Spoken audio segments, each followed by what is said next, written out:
and all the time, and that is his nature. Amen. Amen. This is the King's business. Go tell it on the mountain that Jesus Christ is Lord. Go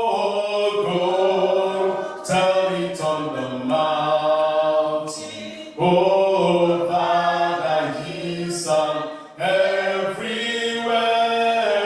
Go tell it on the mountain that Jesus Christ is Lord. Happy Sabbath, everybody. It's a blessing for us to come back here today to worship God in spirit and in truth. May God be with us as we stand to open our worship this morning by singing from SDH 238. How sweet the name of Jesus sounds. How sweet the name of Jesus sounds in a believer's ear. It soothes his sorrows, heals his wounds, and drives away his fear. It makes the wounded spirit whole and calms the troubled breast. Tastes manna to the hungry soul and to the weary rest. Let us pray. Onye nwanyị na chi anyị mma mmadụ gị ebe ọ dị ukwuu, n'ihi obi ebere gị, n'ihi amara gị, n'ihi ịhụnanya gị, n'ihi ngọzi gị pụrụ iche. N'ụtụtụ a anyị abịala ịtụrụ gị mma ikele gị, ịgọzi aha nsọ gị na ịsọpụrụ gị. Onye nwanyị biko ledata anyị ebere gị n'ebe ụmụ gị nọ n'ụtụtụ a ma mere anyị ebere n'aha Jizọs. Dịka anyị na-abịala ka amara onye nwanyị bara anyị ụba n'aha Jizọs. And also unto others who are online worshiping with us, we pray that the blessings of the Lord will tabernacle with you today in Jesus' name. Let's take our Bible reading. Sister Chidima, you're there? Our Bible reading for today is Exodus 34, 6-7. And it reads, And the Lord passed before him and proclaimed, the Lord God, merciful and gracious, long-suffering and abounding in goodness and truth, keeping mercy for thousands, forgiving iniquity and transgression and sin, by no means clearing the guilty, visiting the iniquity of the fathers upon the children, and the children's children to the third and fourth generation. May the Lord bless the reading and hearing of his word in Jesus' name. Happy Sabbath again. I just want to introduce part of the lesson, but first of all, I have to go to the 11th lesson that we studied, apostasy and intercession. We studied how, in a nutshell, how the Israelites, despite all God that did for them, decided to make their own God against the Almighty God that brought them out of Egypt, and how Moses interceded on their behalf. He even said, God, instead of destroying these people, remove my name from the book of life. And God heard him and forgave them. And that brings to us today the 12th lesson. We're almost done with, I was exiting from this world, waiting for the heavenly kingdom. Today's lesson says, please show me your glory. We're going to study what is God's glory? What is God's goodness? And through this lesson, God will reveal what his glory is unto us. And he's going to ask us to carry that glory as we enter into a deep relationship with him, as we enter relationship with other people, as we struggle through this world until Christ comes. May God help us and give us that mind to really understand this lesson as our elder brother, Elder Chigos Mebere, brings his lessons to us. God bless. Happy Sabbath to all of you, and welcome to another interesting Sabbath. I don't know about you, the book of Exodus, in particular this lesson, has been an eye-opener. I have been learning a lot, and I hope you have been learning.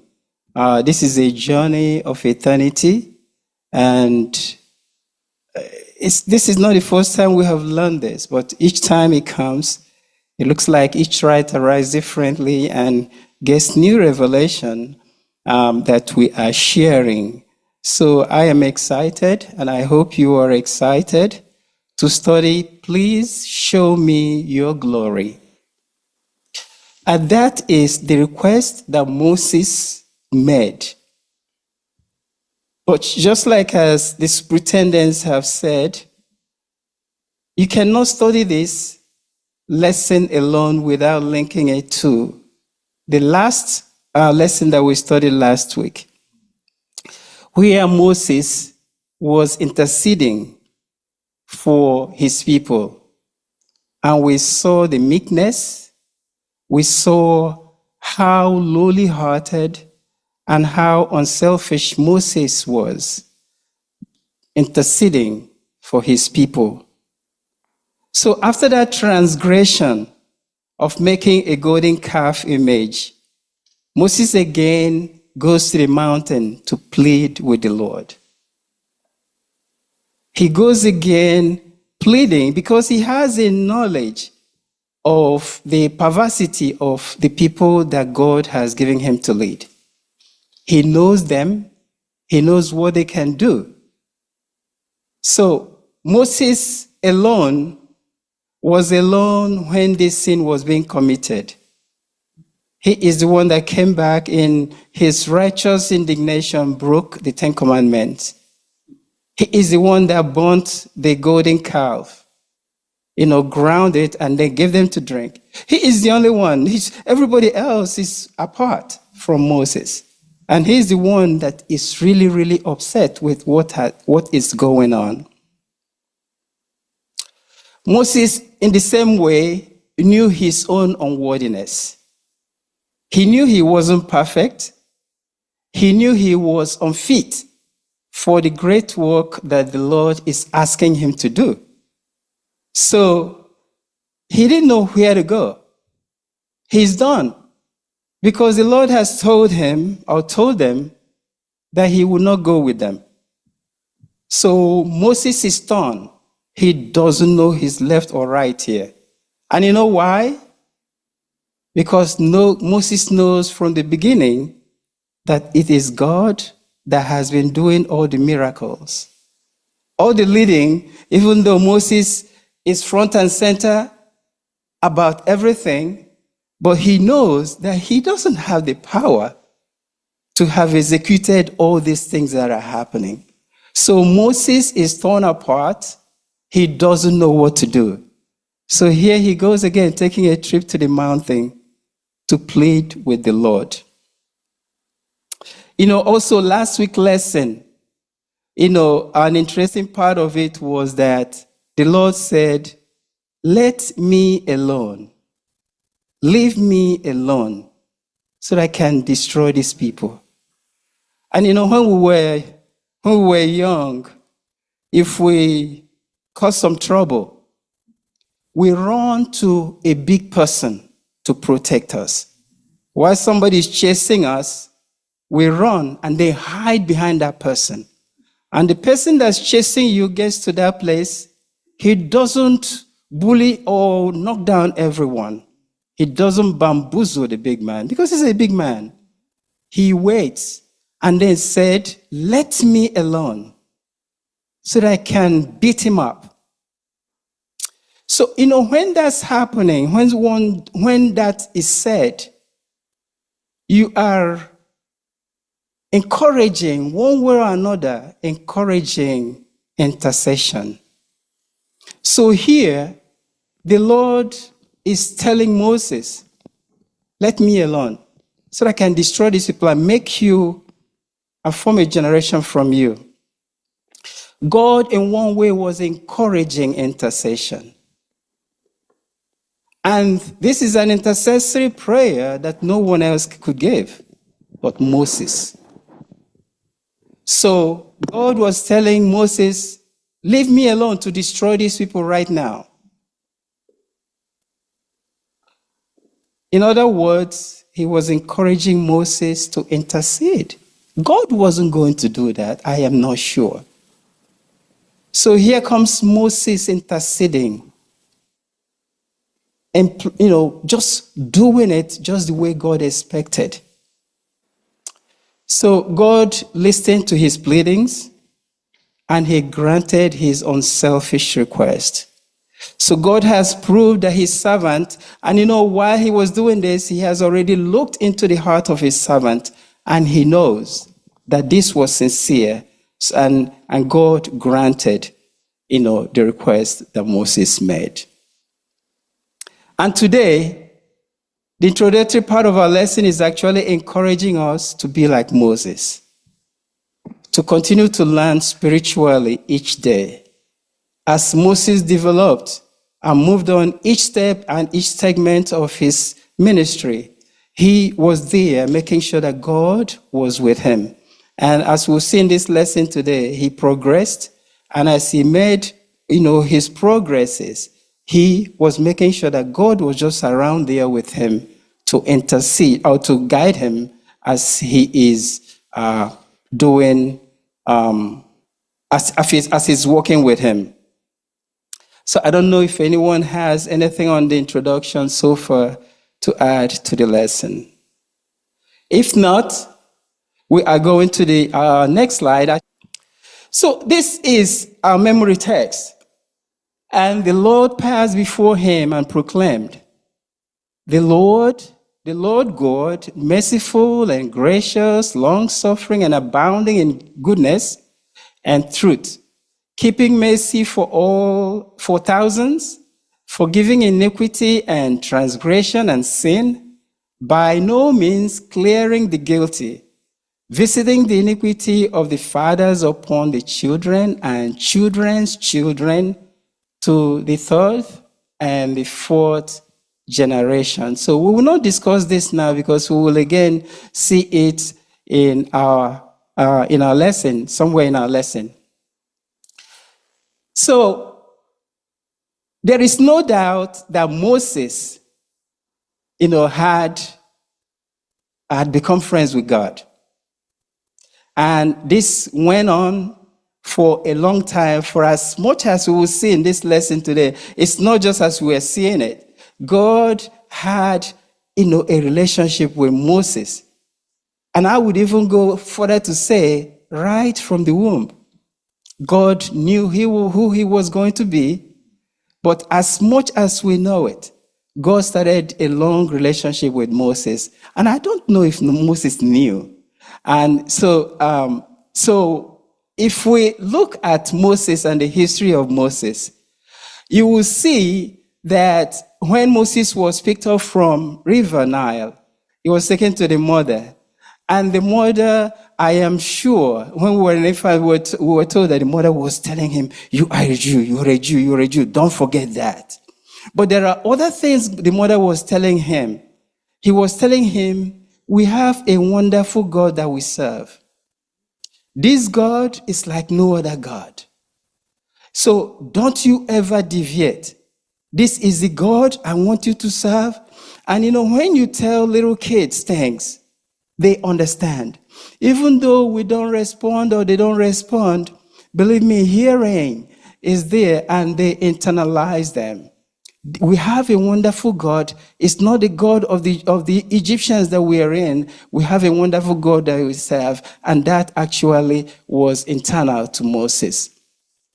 So you see, their friendship was strengthened during the various encounters that they had on Mount Sinai, and continued to grow until the day God called Moses to rest. So chapters 33 and 34 is where our lessons are located. If you go home, if you haven't read them, please try to read them, because all the encounters that we are going to meet today in our lesson will actually are in these 2 chapters. So, God and Moses, you will see God in this lesson, meeting with God, and that's in chapter 33, 7 through 11, and then getting to know God better in Exodus chapter 33, 12 through 17. And the second part of the lesson is actually the glory of God.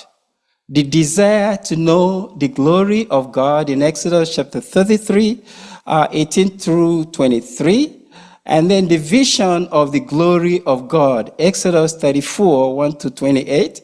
Then the result of seeing that glory. We'll see in this lesson what happened to him when this glory that he wanted to see was actually revealed to him. God and Moses. Meeting with God, and whenever, and I think we will take that reading, actually, the reading from 33, 7 through 11, if anyone has it. Moses took his tent and pitched it outside the camp, Yep. far from the camp, and called it the tabernacle of meeting.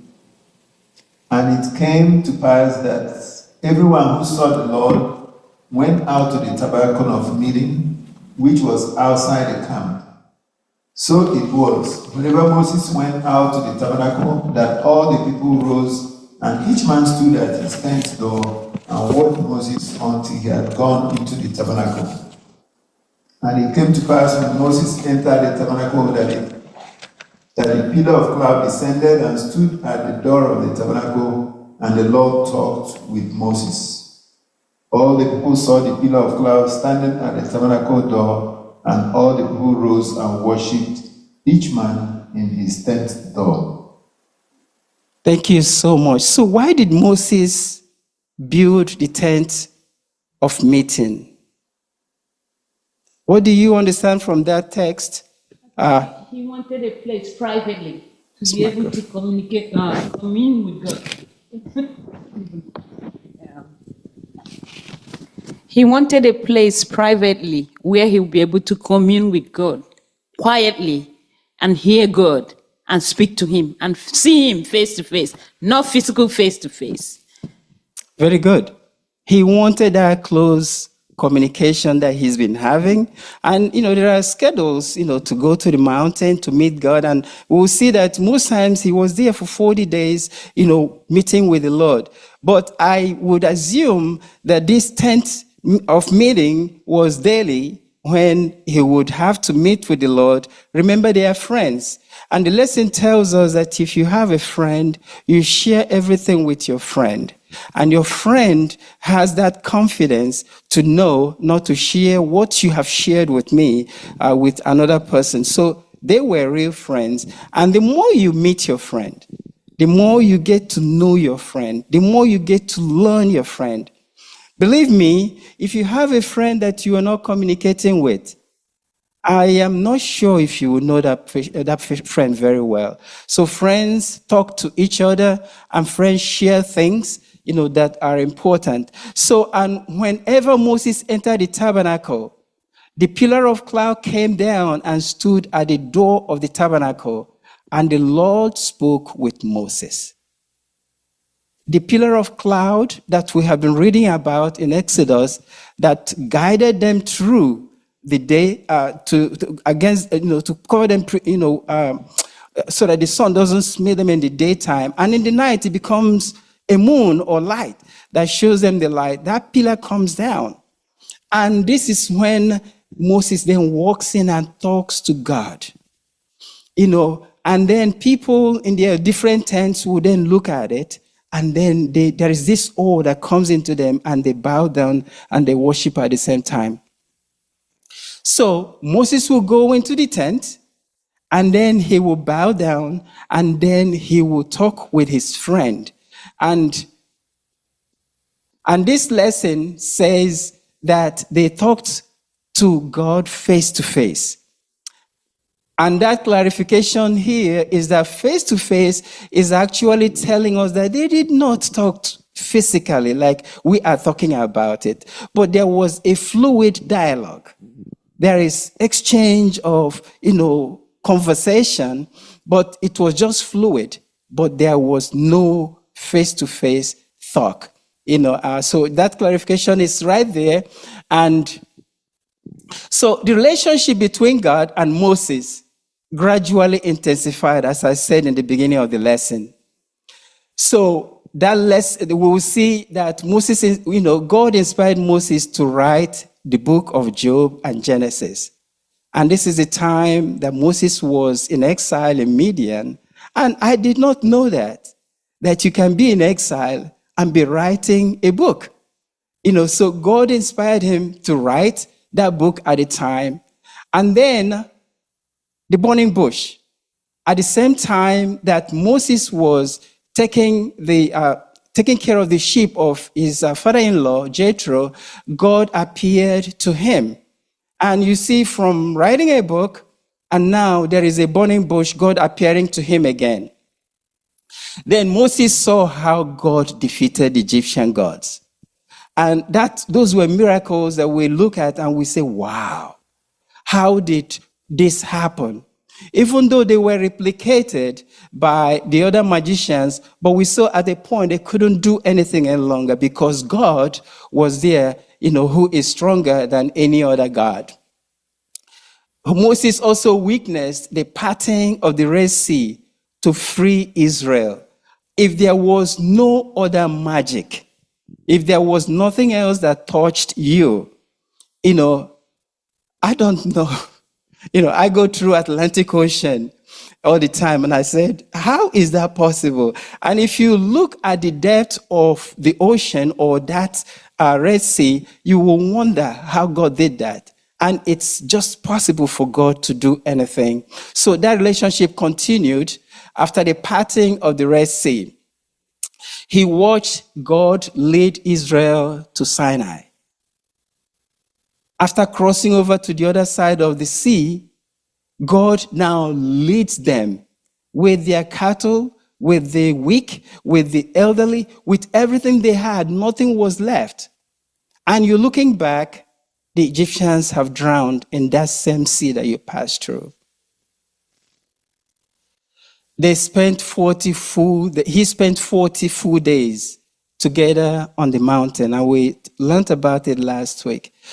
God calling Moses, and I'm wondering, and in one of those trips, Moses did not eat anything for 40 days.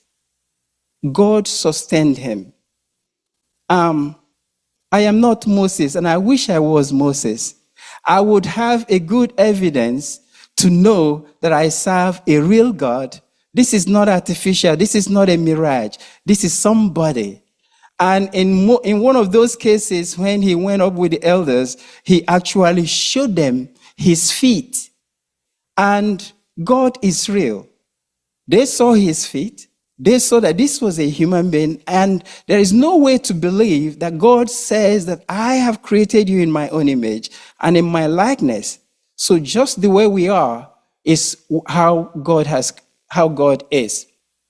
So their relationship continued to grow every day more. And if you follow that sequence there, you will find out that there is a sequence that, and at each segment, Moses has a reason to grow further and further.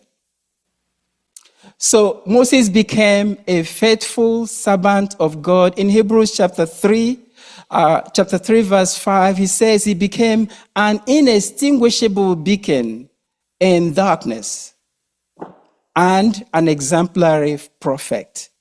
Because of the sequence of events, just like I said, even if it was you, you would not step back. So he became that light, a beacon that is lit. And then he became an exemplary prophet. And you would think Moses has seen enough. You would think that God has shown him enough and he is now converted, he knows everything. But Moses still wants to know more. So let's look at the passage. Moses wants to know more. In Exodus chapter 33, 12 through 17, if we can read that very quickly. Then Moses said to the Lord, "See, you said to me, bring up these people, but you have not let me know whom you will send with me.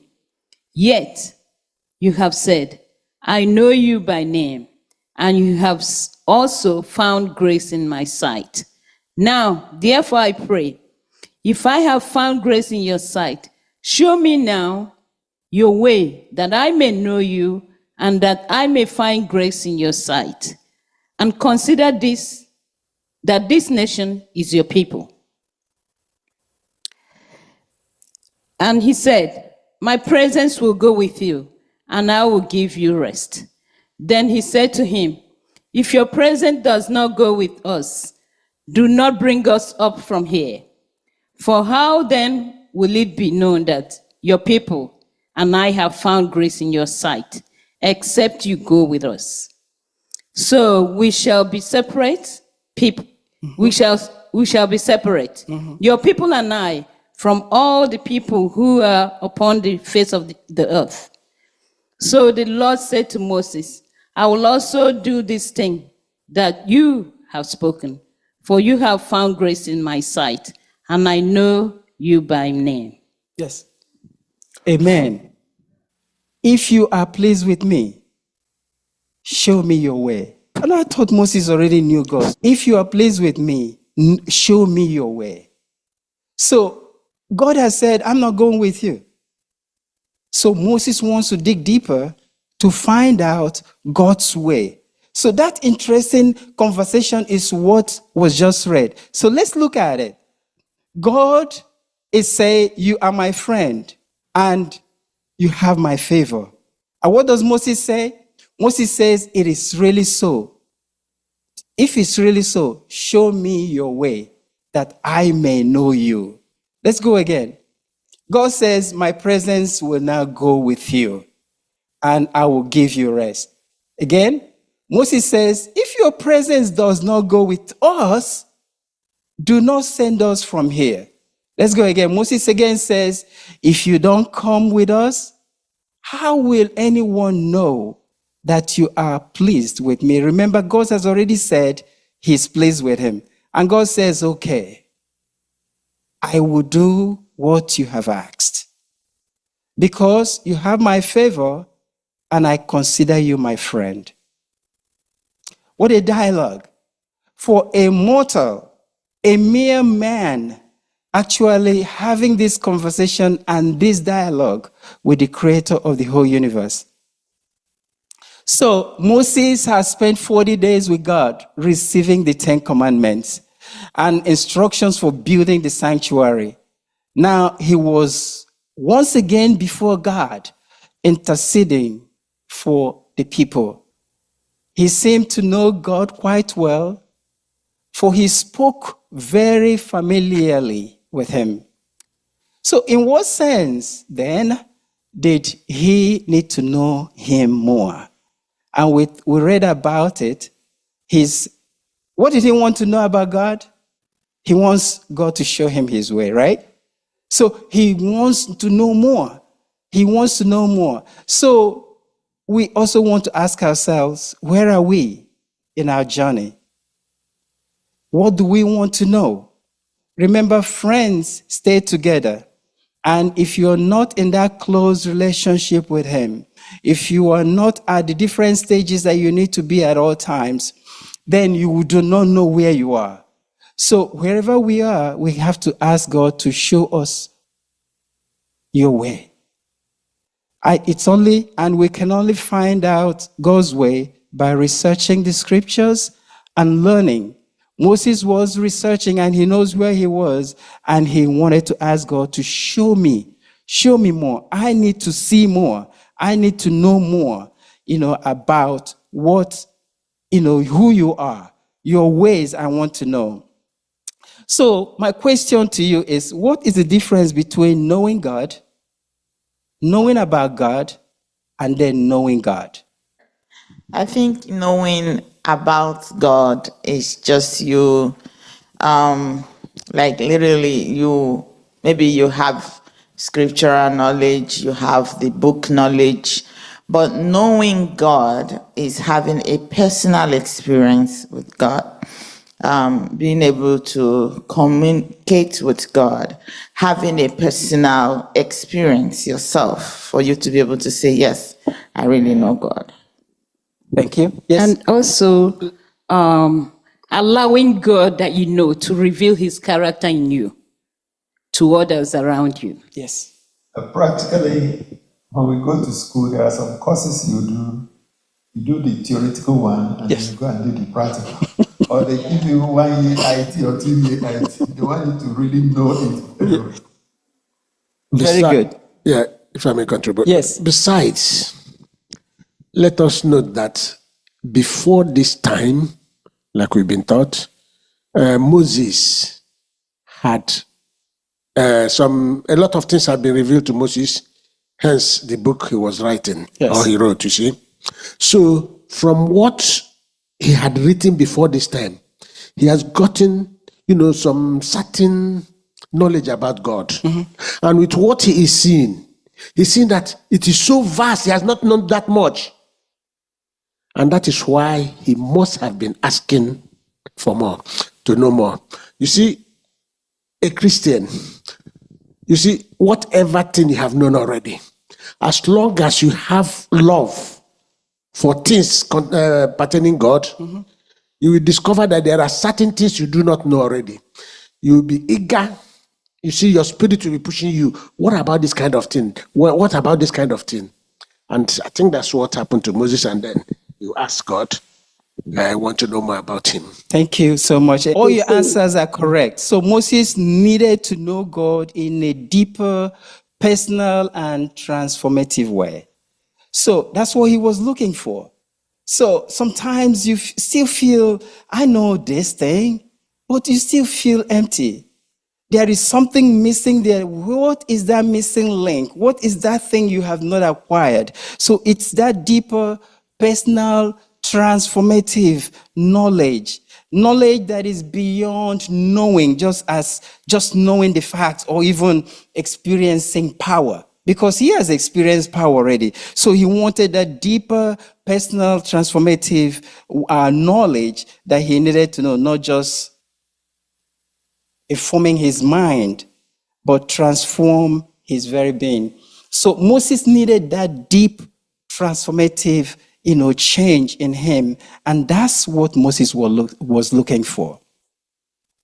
So I think that's what all of us are looking for today. Yes. Because if you come to Adventist church now, we always believe that we know the Bible, Yes. we know the 10 Commandments, but a lot of us, we don't have that, will I say, interpersonal relationship with God.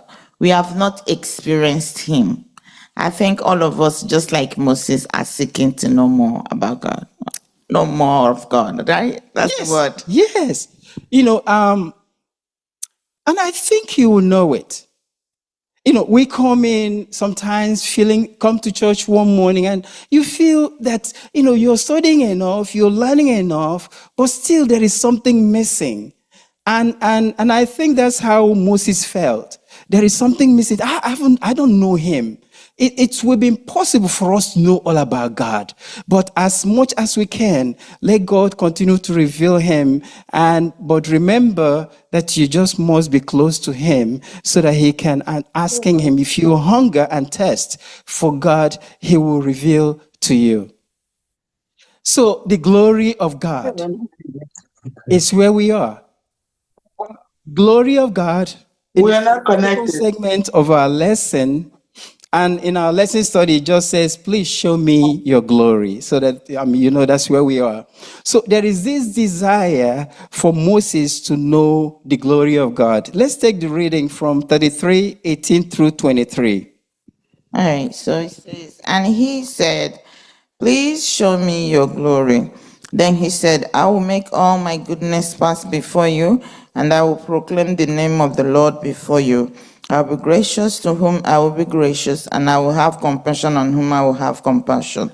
But he said, you cannot see my face, for no man shall see me and live.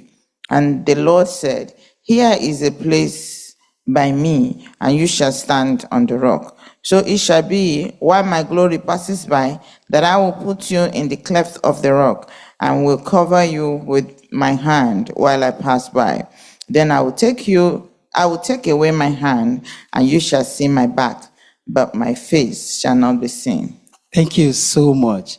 So Moses is looking to see the glory of God. Moses said, now show me your glory. There is this desire to know the glory of God. So, and God, what did God answer? I will show you my goodness.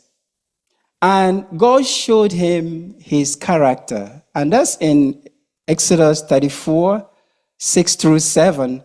The glory of God is his goodness, and that is his character. Wow. I saw this and I said, wow, I'm asking for something, and you're showing me for something else. But ultimately, you have the answer of what you asked for. So, this is really mind-boggling. I asked for your glory. You give me your goodness. And it turns out that your goodness is actually your character. And in this church, we know that the character of God, the law of God is a transcript of his character. So basically, and I looked at it and I said, wow, this is really mind-boggling.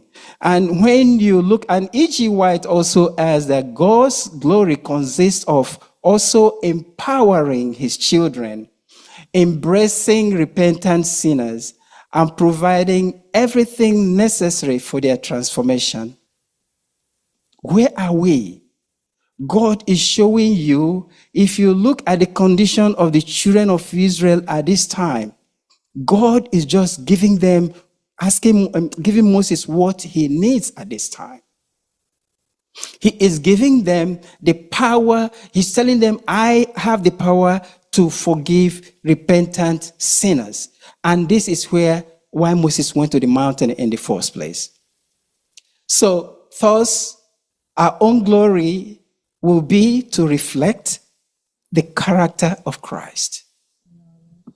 This lesson is so instructive that, you can just go with this and then continue to work because God's glory, can be seen on the cross.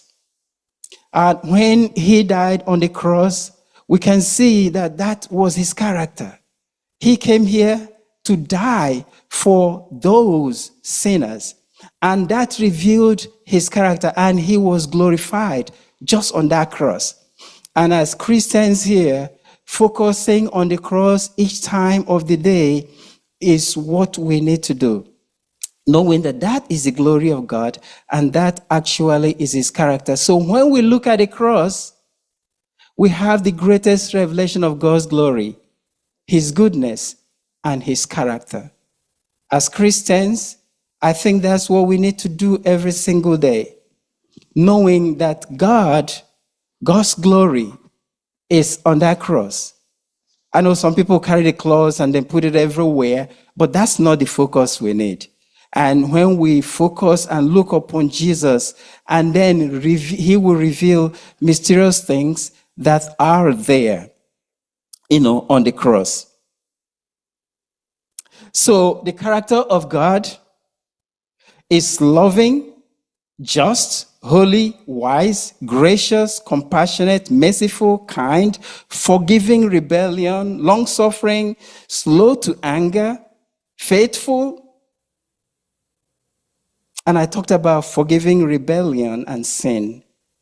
That's where God's children were, the children of Israel were. And Moses went up on that mountain to plead for the sins of the children of Israel. Let's look at the next slide, Hugo. I don't know if anyone has anything to put in here.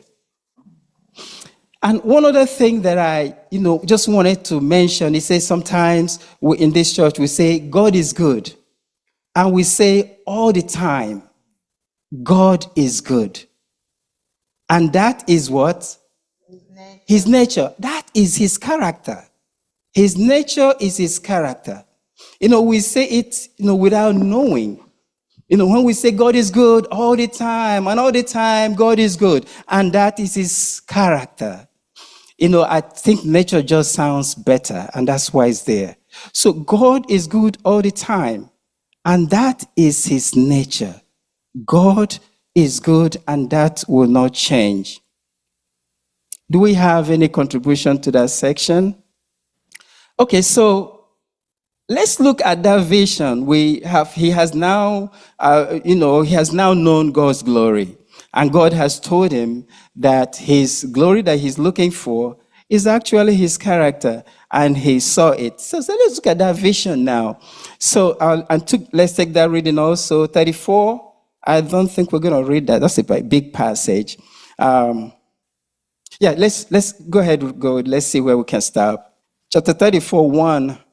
And this is the self-revelation of God. Yes.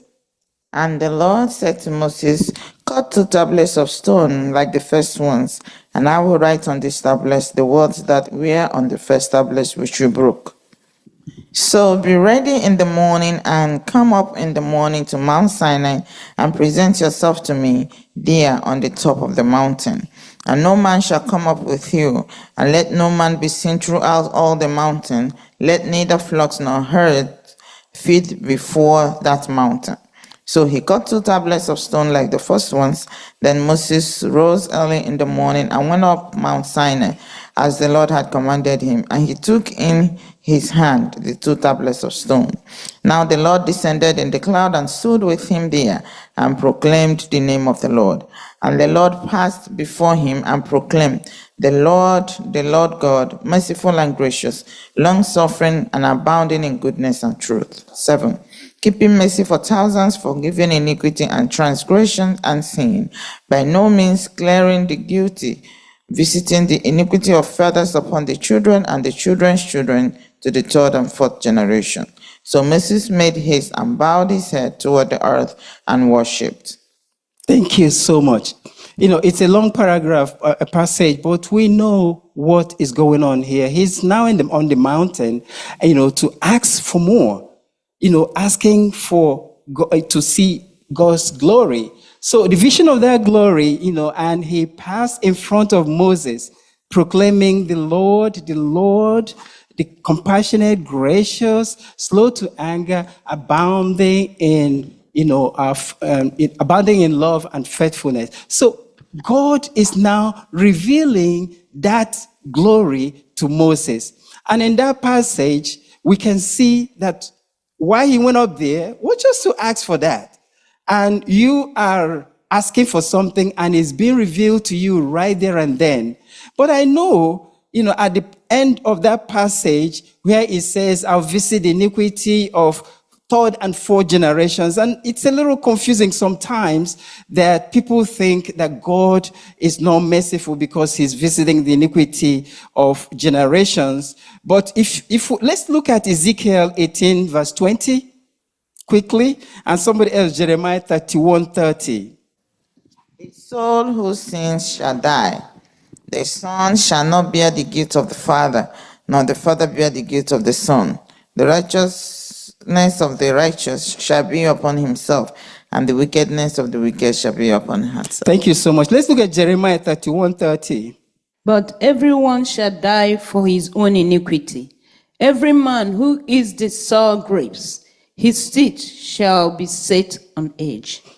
Thank you so much. So there is nothing like a generational curse, as is being interpreted in this passage here. So there's, those passages are telling us that each individual will die for their own iniquity. So for instance, if there's an iniquity in my lineage, say for instance, my dad, he was a drunkard and he drinks, because I am in the home and I could copy that, and then the consequences will follow. But along the line, there'll be somebody who say, no, I'm not going to do this. I'm going to clean up and then I'll live well. And those are the people that it just tells us that there's nothing like a generational curse. Because those people that love God, God will always visit them. If there is a generational iniquity, don't just say that everybody says, I'm going to do what my forefathers do and I will continue to do them. If there is that generational, but along the line, I am sure there will be somebody that will be touched, and then God would save that person. So I just wanted to bring that because it came out last night and I researched to find these passages.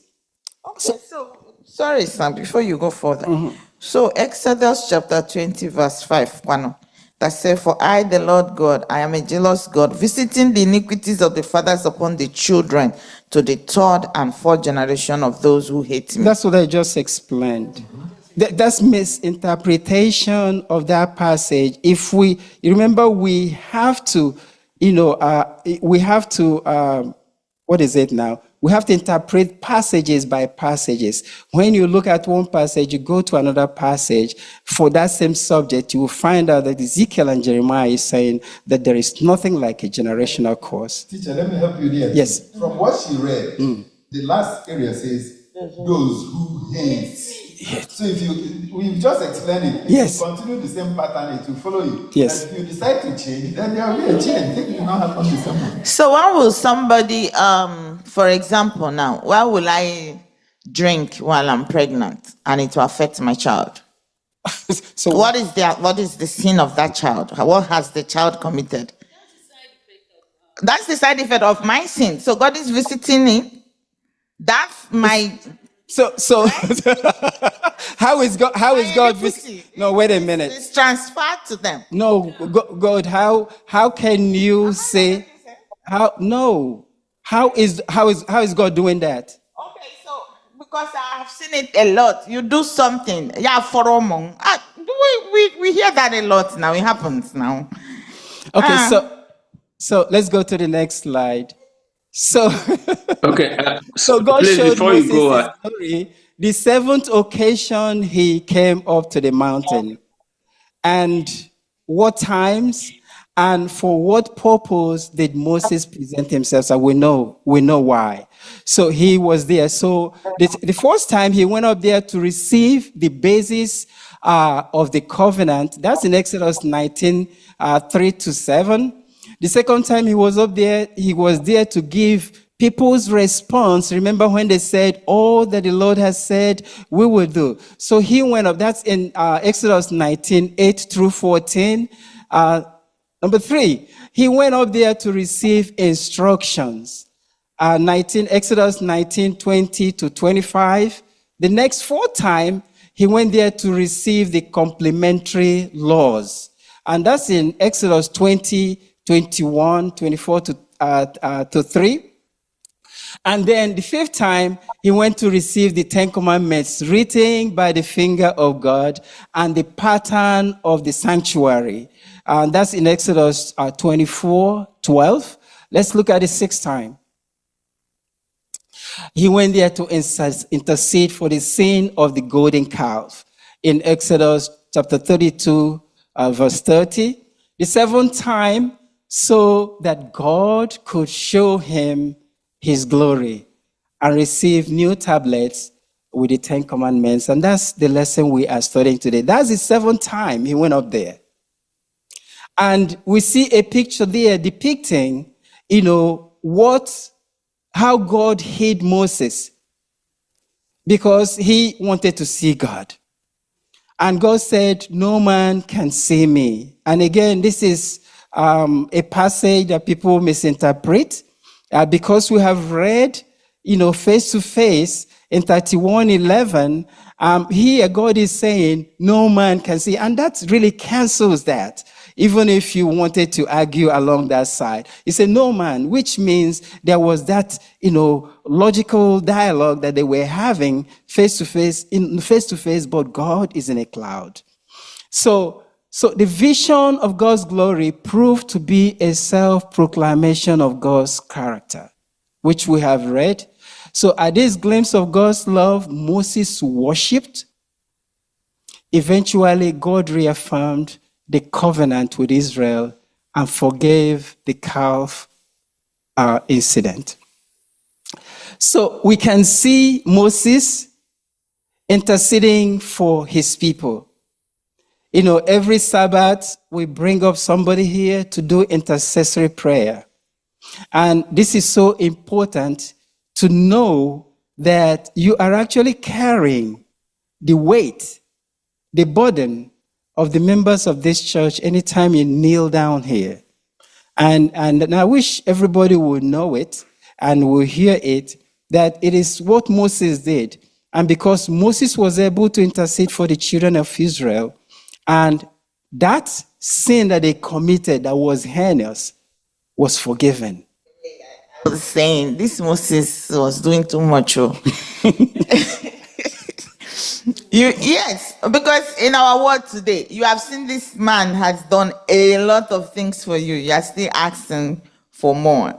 And I think while I was still studying, I think the Spirit of God told me that there's nothing we ask from God that is actually too much. We have to just bring ourselves and surrender ourselves to Him. And He is everly ready to welcome us back, despite whatever we have done. And I think Moses was a very good example that we should learn from. Always go back to God and ask, whatever has happened in your life, don't leave God alone. Ask God to, yeah. Any other contribution there? Yeah, I was wondering, the kind of mount. Okay, they said Mount Sinai. Yes. I don't think it's a small mountain. And if you've been to any mountain, you know it's not an easy thing to climb. For you to go that place 7 times. Wow.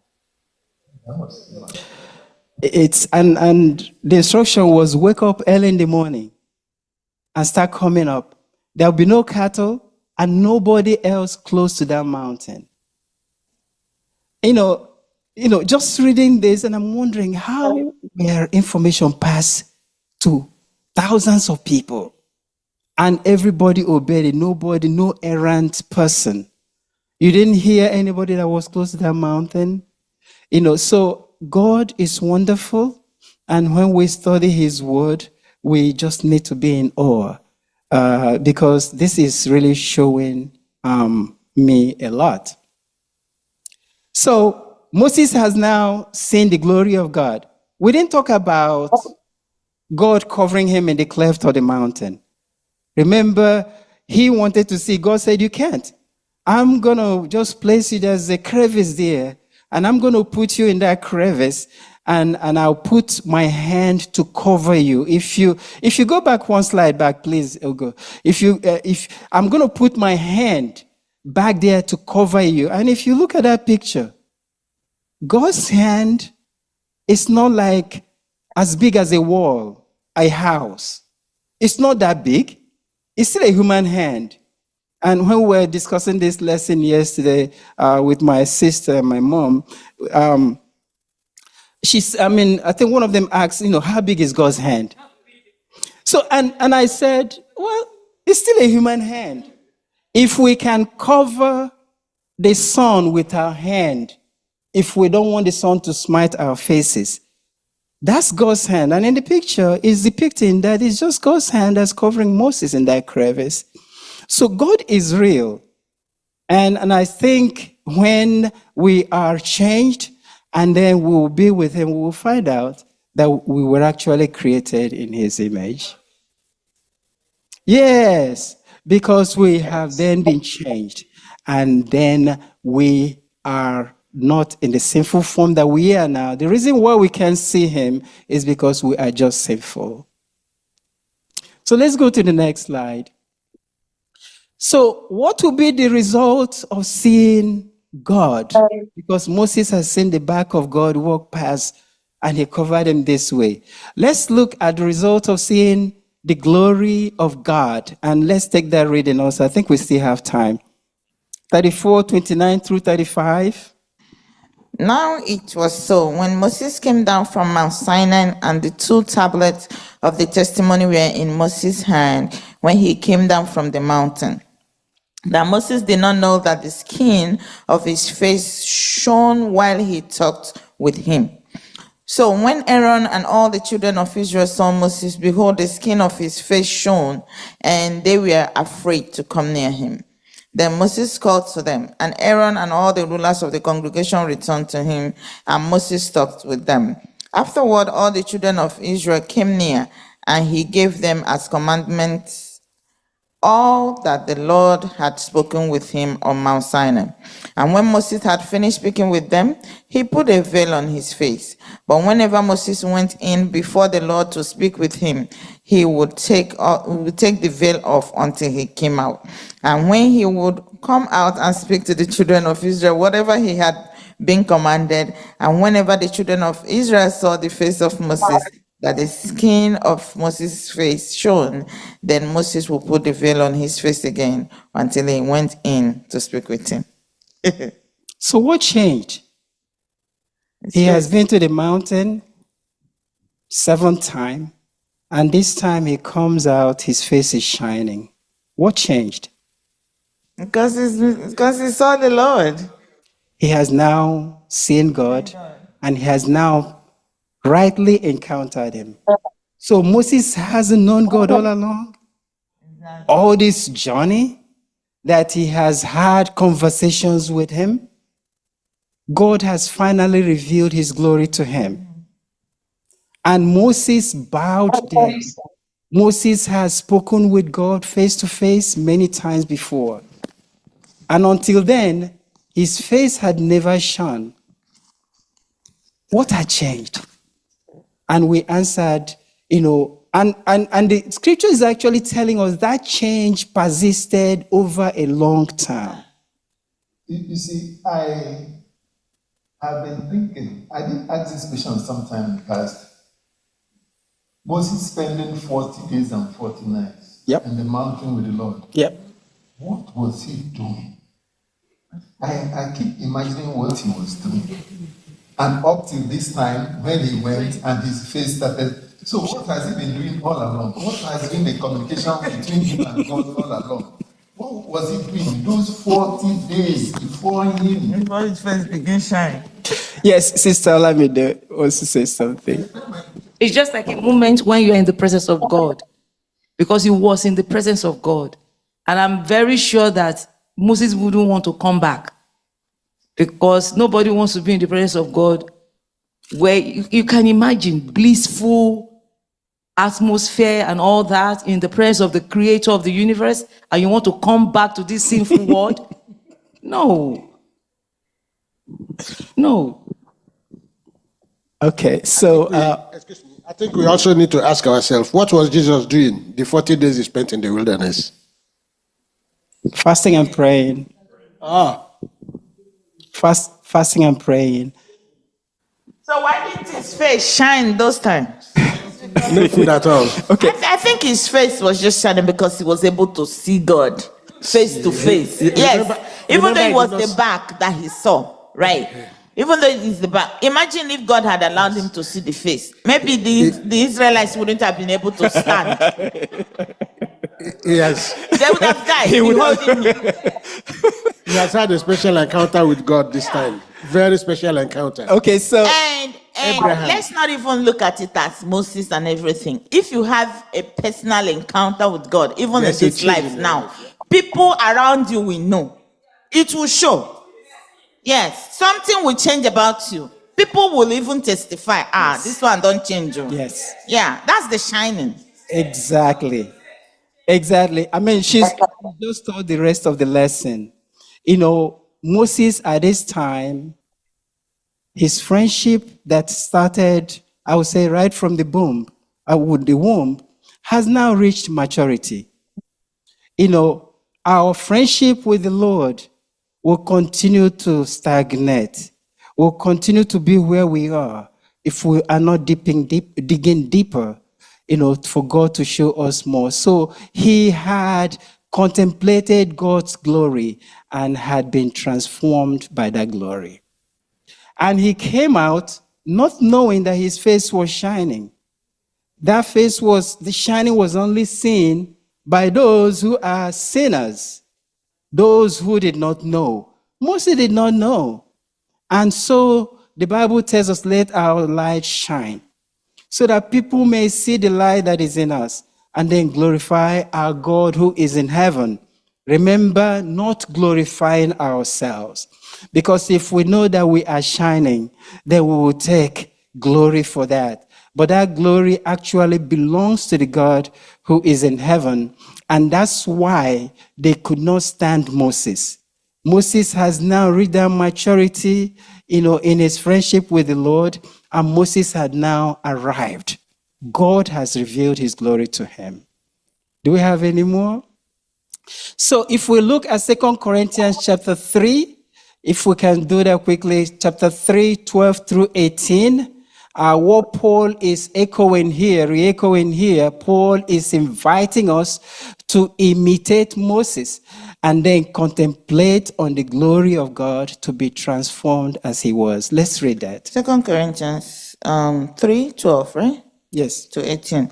Therefore, since we have such hope, we use great boldness of speech, unlike Moses, who put a veil over his face so that the children of Israel could not look steadily at the end of what was passing away, but their minds were blinded. For until this day, the same veil remains unlifted in the reading of the Old Testament, because the veil is taken away in Christ. But even to this day, when Moses is read, a veil lies on their heart. Nevertheless, when one turns to the Lord, the veil is taken away. Now the Lord is the Spirit, and where the Spirit of the Lord is, there is liberty. Amen. But we all, with unveiled face, beholding as in a mirror the glory of the Lord, are being transformed into the same image from glory to glory, just as by the Spirit of the Lord. Amen. Amen. So Paul is inviting us, to imitate Moses here, so that God's glory will be revealed to us. So Moses is a model that demonstrates what God can do for us when we allow him to transform our character and mold us into his divine image. We have to allow him. We have to leave our doors open. Remember, the scripture says that he knocks. He's knocking, asking us to open the door. Once we open the door and asking him to transform us, then he will transform us. Amen. The last slide, as we end our presentation here, is taken from In Heavenly Places, E.G. White in Heavenly Places. It says, think you that God reproved Moses for his presumption? No, indeed. Moses did not make his request from idle curiosity. I used to think that Moses just wanted to know more. He wanted to know more. But this passage is telling us that it was not idle curiosity. He had an object in view. He saw that in his own strength, he could not do the work God's work acceptably. So he knew that if he could obtain a clear view of the glory of God, he would be ennobled to go forward and in the important mission. Not in his own strength, but in the strength of the Lord God Almighty. His whole soul was drawn out after God. He longed to know more of him, that he might feel the divine presence near in every emergency or perplexity. It was not selfishness that led Moses to ask for a sight of the glory of God. His only object was a desire better to honor his Maker. May Lord help us as we continue in this race. Amen. Thank you so much, Lechigo. We really enjoyed this lesson today. Church, did you enjoy the lesson? Yes. Amen. We pray that the Lord will continue to bless and bless the ministry in Jesus' name. Next Saturday is our 13th Sabbath, the tabernacle. We'll see what the tabernacle will be all about. The memory text will be taken from the book of Exodus, chapter 40, 34, and 38. May God bless us as we continue to heed his word and do it. That's the most important. We want his graciousness, his kindness, his love to reflect in our lives. In Jesus' name. Amen. We'll bring the Sabbath school to a close by singing from SDAH 206. SDAH 206, Face to Face with Christ, my Savior. SDAH 206. Let us stand. Face to face with Christ, my Savior. Face to face, what will it be? Face to face with Christ, my Savior. Face to face, what will it be? When we rapture, I behold him, Jesus Christ, who died for me. Face to face shall I behold him, far beyond the starry sky. Face to face in all his glory, I shall see him by and by. Father, this song is our prayer today. Oh, what a blissful moment for us to behold you. This is our goal, to meet you in the starry sky when you appear again. Oh, Father, we thank you for your sons and daughters who gather here to worship you this morning. We thank you for the beautiful lesson we learned. May these lessons equip us and direct us towards that goal. That your Holy Spirit will descend and abide with us as we continue in our worship service today. In Jesus' mighty name I pray. It is a great thing to serve the Lord, walking in the light of God. It is a great thing to serve the Lord. It is a great thing to serve the Lord. It is a great thing to serve. The light of God. Oh, walk in the light. Oh, walk in the light. Oh, walk in the light. Walk in the light of God. Oh, walk in the light, oh, walk in the light, oh, walk in the light, walk in the light of God. All the voice of Jesus calling him. Heart the voice of Jesus calling, who will go and walk today? Fields are wide, the harvest waiting, who will bear the sheaves away? Loud and long the Master calleth, rich reward be offers free. Who will answer gladly, saying, Here I am, O Lord, send me. My heart can sing when I pause to remember. A heartache here is for a stepping stone along the trail that's winding always upward. This troubled world is not my final home, but until then my heart will go on singing. Until then with joy I carry on, until the day my eyes behold the city, until the calls me home.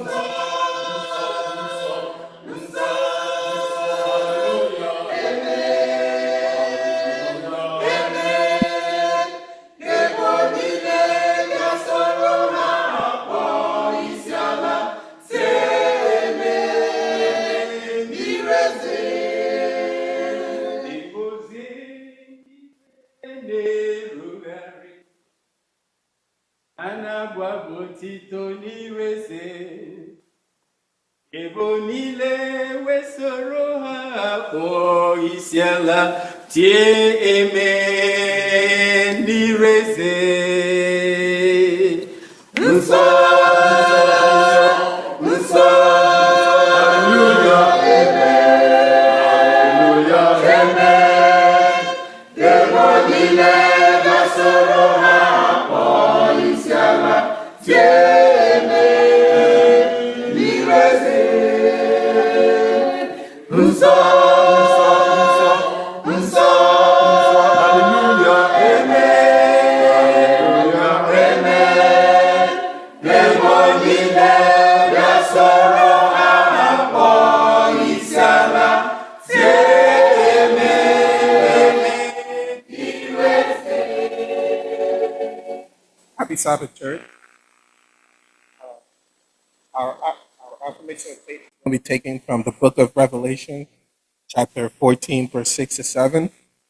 And it says, "And I saw another angel fly in the midst of heaven, having the everlasting gospel to preach unto them that dwells on the earth, and to every nation and kindred and tongue and people, saying with a loud voice, Fear God and give glory to him, for the hour of his judgment is come, and to worship him that made heaven and earth and sea and the fountains of waters." Our call to worship is taken from the book of Psalms 33, verse 20 to 21. Our soul waited for the Lord, and he is our help and shield.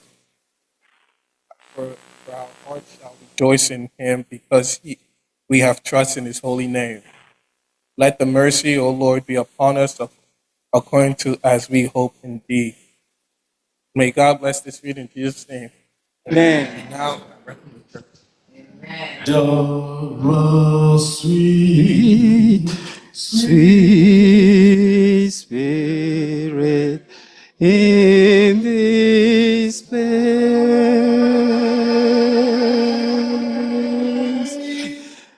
and I know that is the Spirit of the Lord.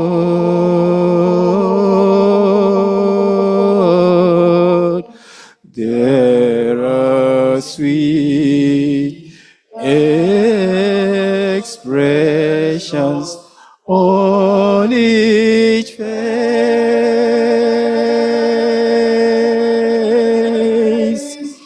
and I know that is the presence of the Lord.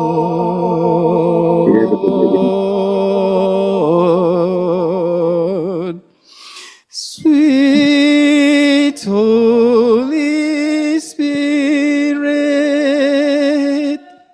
sweet heavenly dove, stay right here with us, filling us with your love.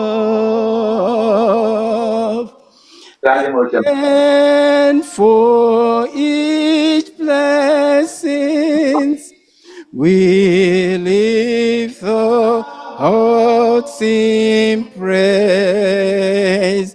Without a doubt we know that we have been revived when we shall leave this place.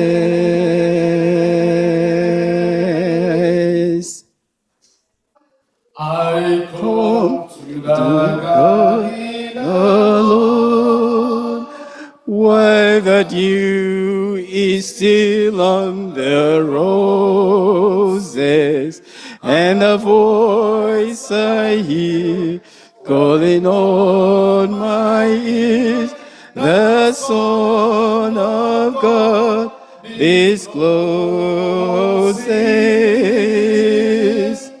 and he walks with me, and he talks with me, and he tells me I am his own.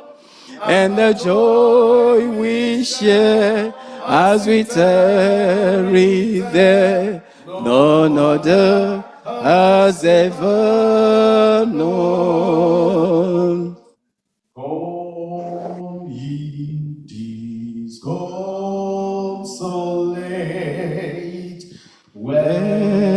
Where ye languished, come to the mercy seat, fervently kneel. Here in your wounded heart, here tell your anguish. It was no sorrow that heaven cannot heal. It was no sorrow that heaven cannot heal. Our most gracious Father in heaven, Father Lord God Almighty, the I am that I am, Holy One of Israel, your name is El Shaddai Elohim. Before you this hour, Father, we have come to express our gratitude. Our hearts are filled with joy and praise, for you have made it possible for us to be alive in the land of the living.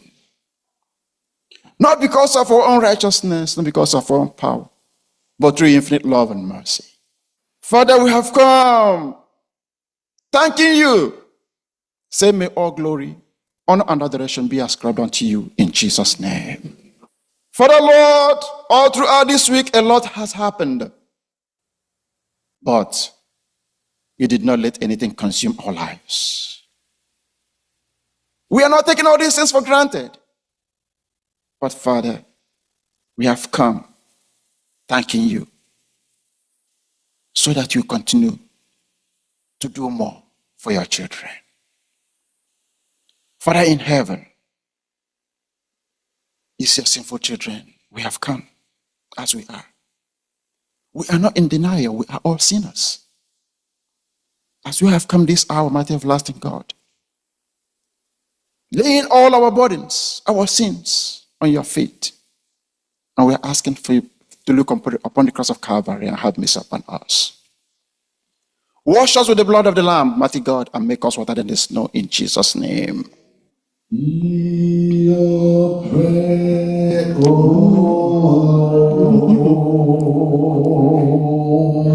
Lord. Hear our praise, O Lord. Incline thine ears to us, and grant us thy peace.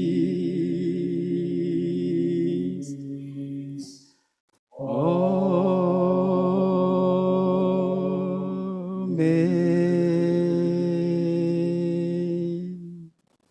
It's time for us to give to God. That belongs to Him through our tithes and offering. As the deaconesses and deacons collects our tithe offering.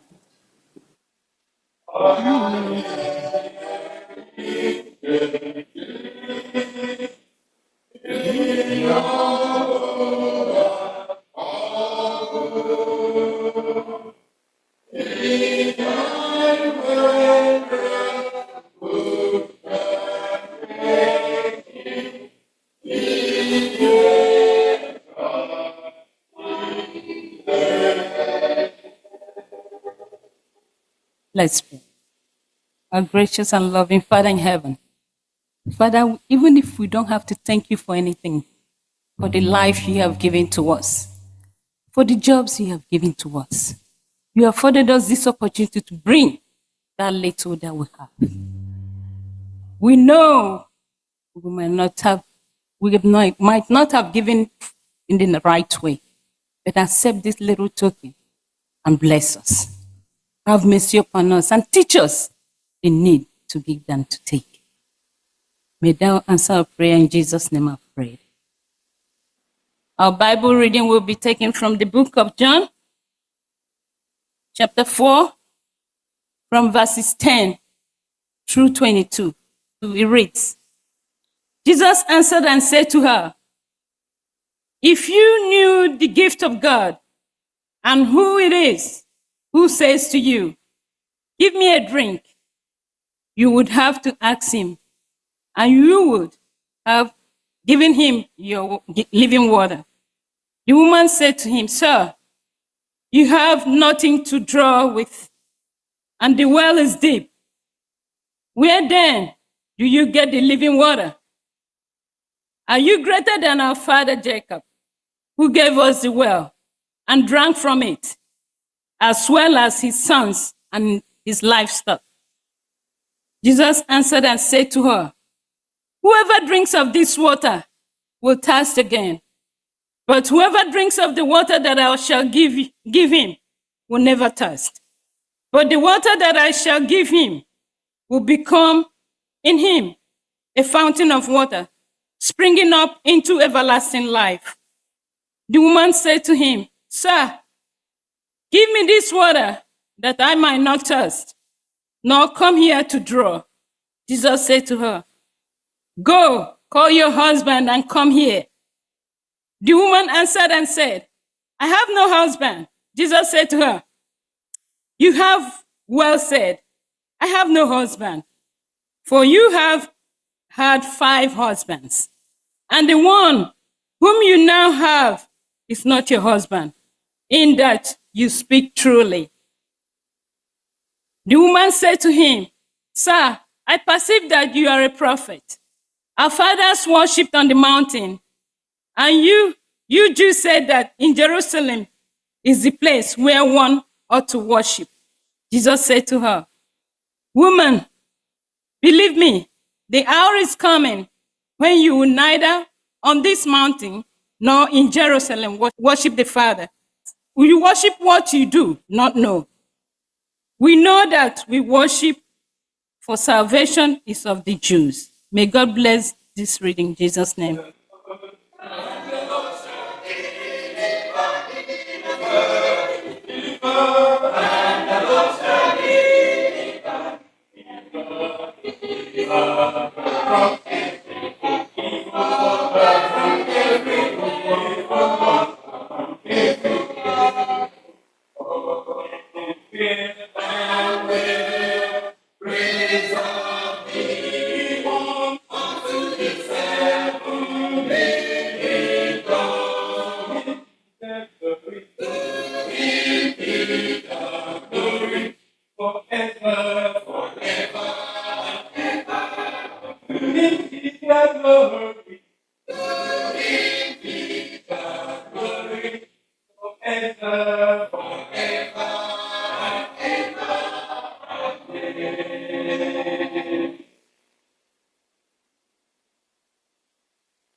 Put on your best smile. Amen, church. Good morning.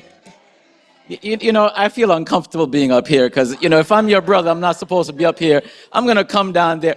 Amen, church. Good morning. All right, shake somebody's hand next to you and say good morning. It's good to be here. Hug somebody next to you. Hug them tight. Amen. Tell them I'm glad to see you. Give them a hug, squeeze them, wake them up and shake them up. Amen. All right. Now, we're going to set some rules this morning. You know, I had the blessed occasion to, I cried. Listen, I'm a big man, but I cry. Okay, I cry, you know. Got the blessed occasion to visit Africa. And I said, Lord, I'd love to go all over. But when I went there, I went to South Africa, and then we went into Swaziland to do a missionary trip.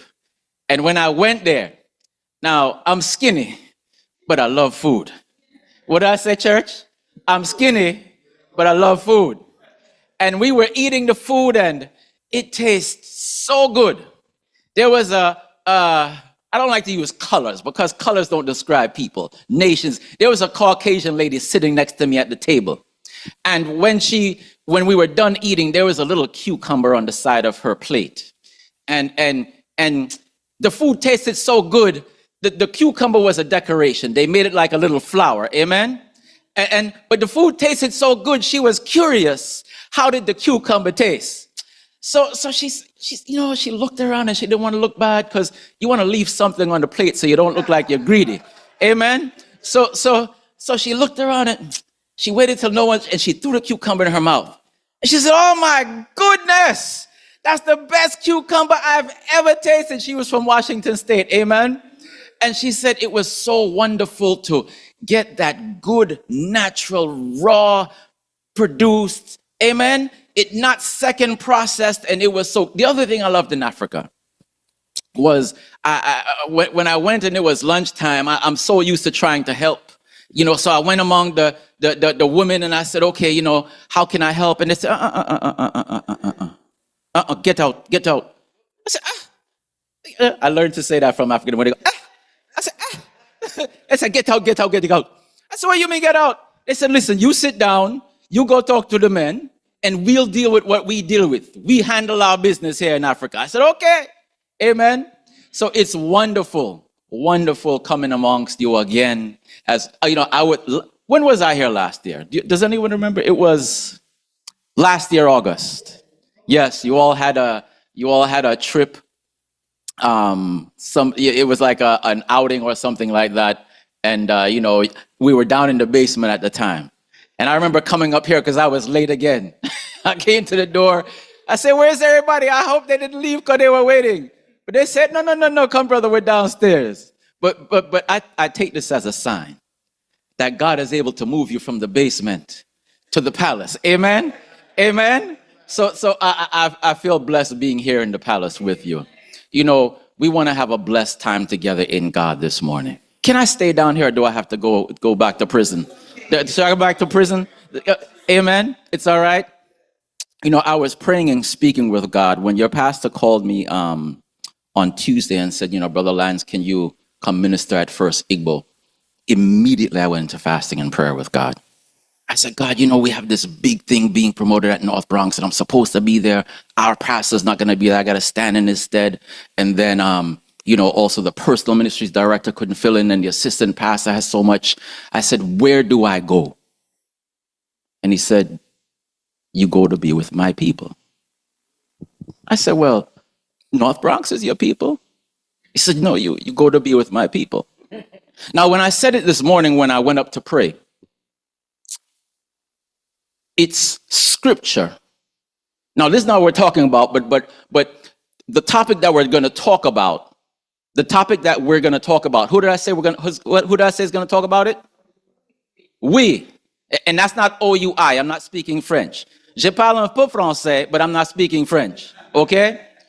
We are going to talk about what is God. Amen? But it doesn't matter if I talk to you about what is God if I don't also help you to understand who you are as it relates to God. Amen?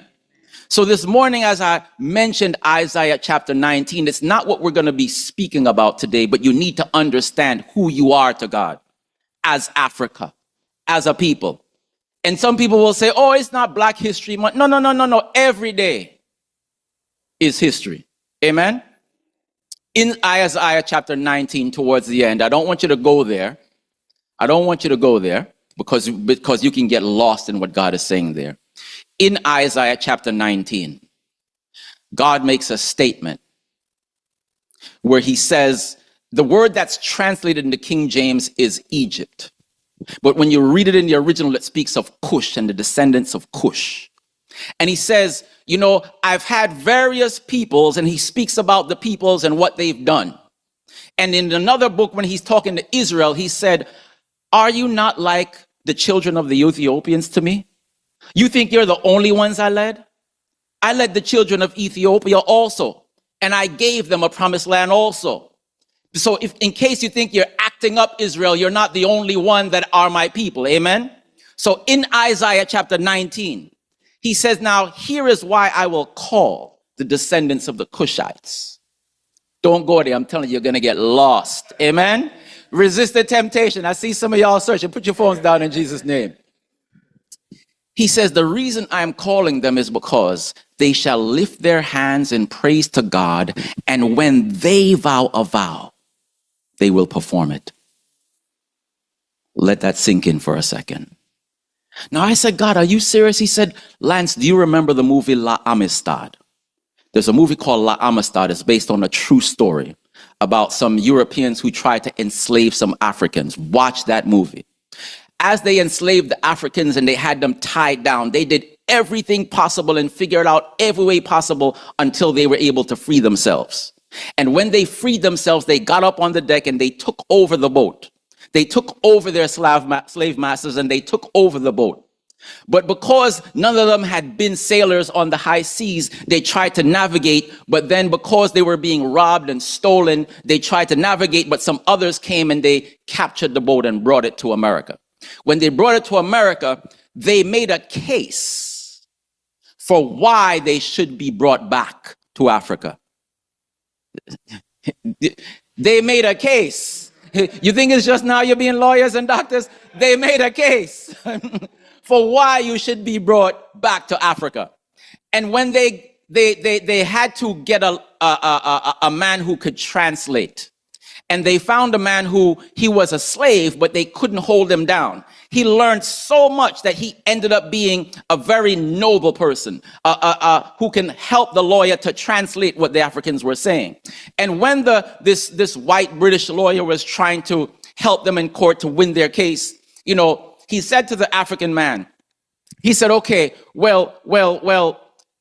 how do you say maybe they might win the case? And the African man said, maybe. He said, there's no word in our language for maybe. He said, what do you mean there's no word in our language for maybe? He says, there's no word in our language for maybe.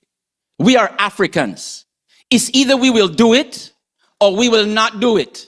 There is no word in our particular language. I don't remember what tribe that was. He said, but there is no word in my tribe for maybe. And I thought back to the scriptures where it says, let your yes be yes, and let your no be no. So he said, listen, we are Africans and where we're from, there's no maybe. There's a yes or there's a no. And I thought back to Isaiah 19 where God says, when I get them and they are my people, they shall vow a vow. And when they say yes, their yes is yes. Amen? So I had to give you a little context of who you are. Amen? Amen. But this morning, as we go into God's word, we are going to share together. I want you to open your phones, open your Bibles. We're going to do some searches and we're going to talk about this topic.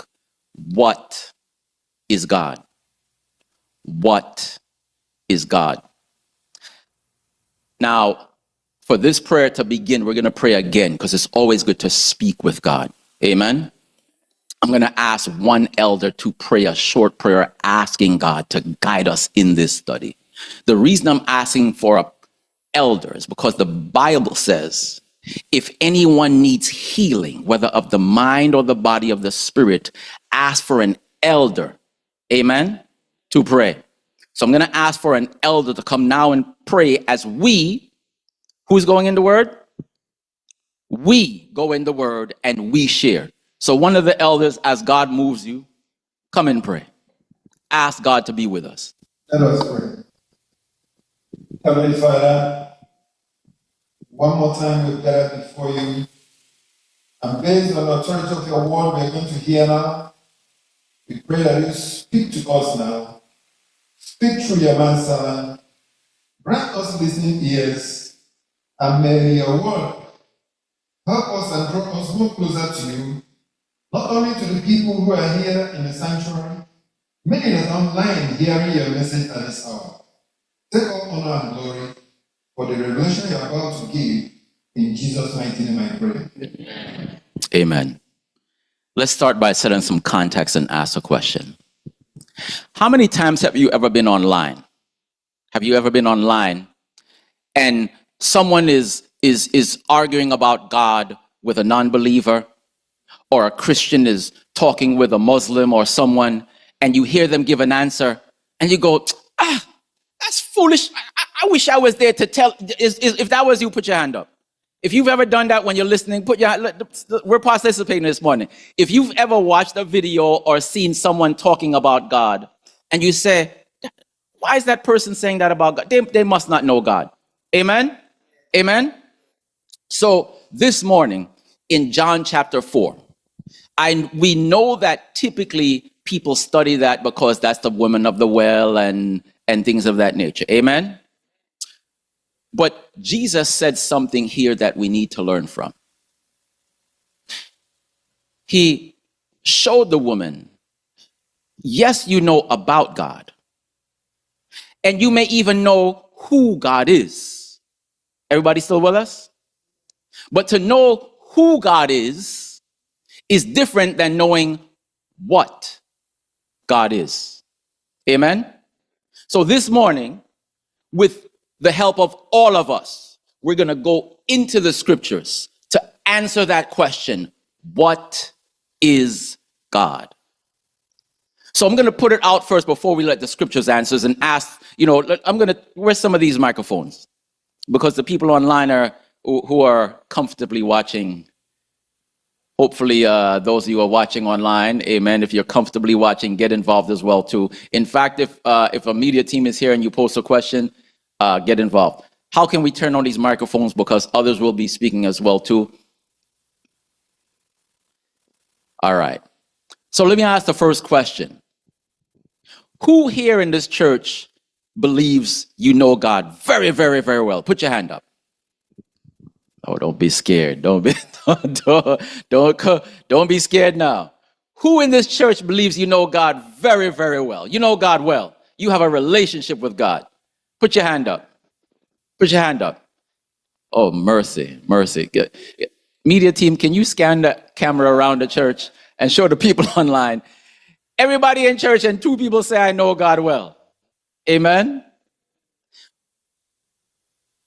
So whether you believe you know God well or not, let me ask the question. Let's ask the question and then let's let God answer the question. We're gonna give the answer of what we believe it is. But then according to Isaiah 1 verse 18, we're gonna come now and reason together. Amen? We're gonna fight, but we're gonna reason together. If you get up like a good African, argue your point. Amen? And if you don't like it, say, and then counteract the point. Amen? Amen? Amen? Okay. So somebody answer this question first and then let's dig into it. Who is God? Who is God? What is his name? Jehovah. Who is God? Who is, like if I ask, excuse me, miss, who are you? I am Onyinyechi Matthew. You are? Onyinyechi Matthew. You notice when I asked you, who are you? She told me her name. Amen? Okay. So, who is God? Tell me his name if you know. Jehovah. Yahweh? God? El Creator? Shaddai, yeah. Okay, we're getting somewhere. So, God is not his name. Creator is not his name. Creator is his title. God is his title. There's a difference between her telling me, my name is... Onyinyechi. All right. Are you a mother? Yes. Are you a wife? Yes. Amen? Okay, all you single men online who were watching the choir and thought she was single, she's off the... All right. Amen? She did, when I asked her who she was, she didn't say, I am a mother and I'm a wife. She told me her name. God, when we asked who, when Pharaoh asked from Egypt, that African king, who is God that I should serve him? I do not know God, neither will I serve him. He was talking about his name because Moses had declared to him his name. Thank God for those of you who are studying the Sabbath school lesson, amen? But when we normally ask who is God, we hear creator, God, provider. Those are his titles and his functions. But he says, if my people, which are called by my name. So what is his name? I am that I am. I am that I am is the meaning of his name. But what is his name? That's why I also love African names. Because what is your name? Kwame. What does it mean? I was born on a Thursday. Amen? Amen? You know, you ask my daughter, what is your name? Tatiana Gabrielle. What does it mean? It means the woman of God is a princess. Amen? So, what is God's name? When we pray, God says, call upon my name. But too often we call upon his title. So what is his name? Jehovah, which is a translation of Yahweh. Amen? And just like a good African, God's name has a meaning. What does Yahweh mean? Huh? I don't want the folks from my Bible study who are here. They're cheating. They're cheating because they go to Bible study too often. All right. But folks who are here, what does Yahweh mean? It's translated, I am that I am. But tell me in your plain words, what does that mean? When God is saying, I am that I am, what does that mean? I am God. I never change. I am God. I never change. I am that I am. What else does that mean? I'm the beginner and the finisher. What else does that mean?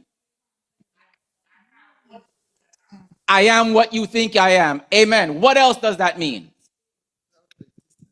I am the self-existent God. I need nothing and no one to exist. I have existence within myself. Amen. Say amen, church. Amen. That's the God you serve. I am who I am. I will be who I will be. And whatever you need me to be, I will be. I exist within myself and need no one to exist. Before me, there was no God, and after me, there shall be no God. Amen. I always was and always will be. Before the beginning, I was. Before Abraham was, I am. Amen. But that's just his name. His name starts to describe who he is. When she spoke her name, she said, I am. What did you say? Say it again slowly, sis, so I can chew on your name. Onyinyechi Matthew, God's gift. Hey. All the Africans here, say it together with me. Hey. My name is Onenichi, and she said it proud. My name is Onenichi Madu. God's, and then she put her hand up. God's gift. Like it is a privilege for you to even speak to me. In Jesus, in the name of the Lord. Amen. Amen. Okay. So that is God's name. In John chapter 4, God's name wasn't the problem. She knew God's name. She knew him as Yahweh. Because in John 4, you can follow along with me. In John 4, she said, our father Jacob received this well. So she knew the history of her people. She knew her father Jacob, And she knew God's name because her father got his name from God. His name was Jacob, which means, say it, you got it right. His name, everybody, don't get scared on me, church. His name was Jacob, which means the deceiver. The deceiver. But then he met God, and what did God do? Israel. He changed his name to Israel. And what does Israel mean? Go further up. I don't want none of the Bible study people to answer. No. In fact, get out. Okay. What does Israel mean? Okay, I'll allow you all to answer. It means overcomer. God changed his name from deceiver to overcomer. In order for him to become Israel, he had to stop deceiving and being overcome to overcoming. And how did God get him to overcome? How did he get his name? Fought for it. He fought for it with who? Angel. With an angel, and that angel was who? God. God. He fought with God and he overcame God. God is the one who said it, not me. Amen? Amen? Amen? Let me tell you how he fought with God and overcame God. So I need somebody as an example. I need someone, a father or a mother. Just stand up. Just, any father or mother. Okay, so you have a child, right? So he's there wrestling with God because God is teaching him how to fight. And when the morning time comes, God says to me, boy, let me go. So I'm fighting with you as your son. And say to me, let me go. I'm not letting you go. I'm not letting you go. Let me go. No, let me go. Let me go. Bless me. Let me go. Bless me. Amen. He fought with God. And God said, here's what God did first. He touched the socket of his hip to show him this is no ordinary man you're fighting with. In Jamaica, we have a saying. I'll translate it to you after I say it. Boy, you are no man yet. Amen? You're a boy. You're not a man yet. So he's wrestling with God. And God had to show him, you know who you're fighting with? So God touches his hip and said, boy, let me go now. He says, no. God dislocated his hip. Let me go. And he practiced righteous disobedience and overcame God. I will never let you go until you bless me. It's like you're beating your child and say, get off of me, get off of me. And they say, no, I love you too much. I'm not letting you go until I get your blessing, mama. Until I get your blessing, amen? And that overcame God. It overcame the Father in God. And God said, boy, fine, I'll bless you now. Your name shall no longer be called Jacob, but Israel. Now I gotta have a time check, because sometimes when we get excited in Bible study, we forget where we are and lose track of time. So I need you all to give me a time. It's now, what time is it now? It's 1 o'clock? Okay, what time should we finish? 15 more minutes? 15 more minutes? Yes? Okay, all in favor say aye. Those opposed, no. It's carried. Amen. Amen. Amen. The food has spoken. Amen. Amen. So you're still with us? So that is the meaning of the name. But just because she knew who God is, the God who her father wrestled, her grandfather, great-great-father wrestled with and prevailed, just because she knows who God is, doesn't mean she knows what God is.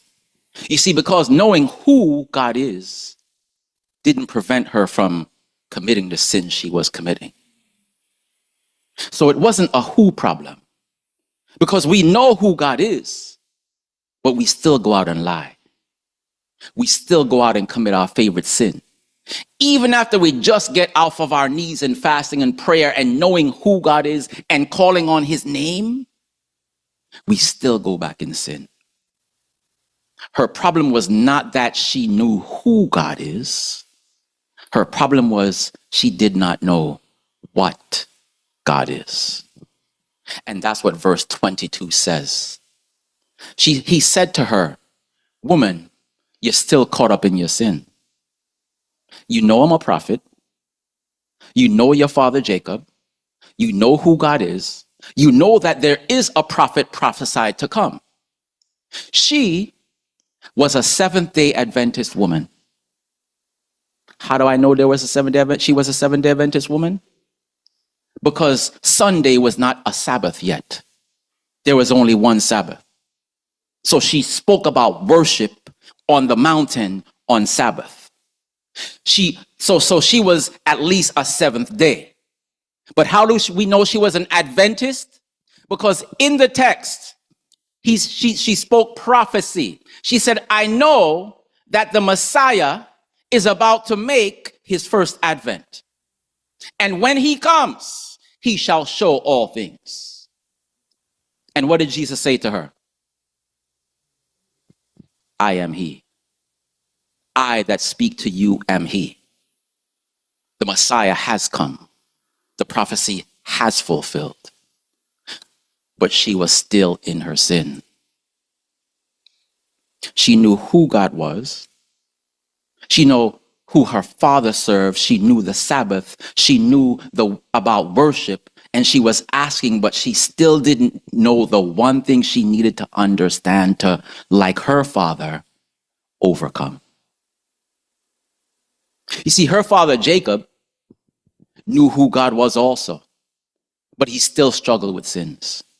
He still struggled with doubt. He still feared his brother more than he feared his God. He still feared his wives more than he feared his God. Because his father Abraham was told, we got to be careful of generational curses. For the iniquity of the fathers fall upon the children to the third and to the fourth generation. You see, his father Abraham had how many wives? One wife. Her name was Sarah. But because he gave his wife Sarah more worship than he gave to his God, he listened to his wife Sarah and disobeyed his God when she said, well, I can't have children. Go and take my African, Ethiopian, Egyptian handmaid. Totally disrespect her. Marry her so you too can deceive God to say, hey, God, it wasn't sin. We were married. You hear the deception? Deceiver. So many of the sins we struggle with is what God has been trying to help wash out of our family for generations. Amen, church? Are you still with us? We still together? How am I doing on time? How am I doing on time? I'm gonna set a 15-minute clock. Amen? 10 more minutes? Okay, that means you're watching the clock. Amen, amen, amen. Amen. That was a test, sister. Amen. And so Jacob now committed a worse sin than his father, because Satan studied his father to figure out how he can sin. And so he taught Jacob how to commit the same sin, because Jacob's wife, one of them, couldn't have children. She said, take my handmaid. And then the other one got jealous and said, okay, I can have children. So he had children with her. And then the other one says, oh, I can't have any more children. God's not answering me. And she took her handmaid and gave to you. Take my handmaid too. And when Jacob was done, he was left with 2 wives and 2 baby mamas. Sounds like many of us today. Lord, forgive me. I got 3 baby mamas. I'm not gonna lie. I got 3 baby mamas and 1 ex-wife. But don't hate the preacher. Don't hate the preacher. Amen. This is a problem that's been with us a long time. Amen. Are we still together? Sister shaking her head. Amen. So here it is now. She now is in the generational curse. Jesus says you're following the generational curse. Abraham had one wife and then took on a baby mama. And then Jacob, his grandson, ended up having 2 wives and 2 baby mamas. Now you are the great descendant, and you have 7 husbands, and the one you're with now ain't even your husband. Generational curse. Because the problem is, you know who God is, but you don't know what God is. If you understood what God is, you'd be careful about sinning against God.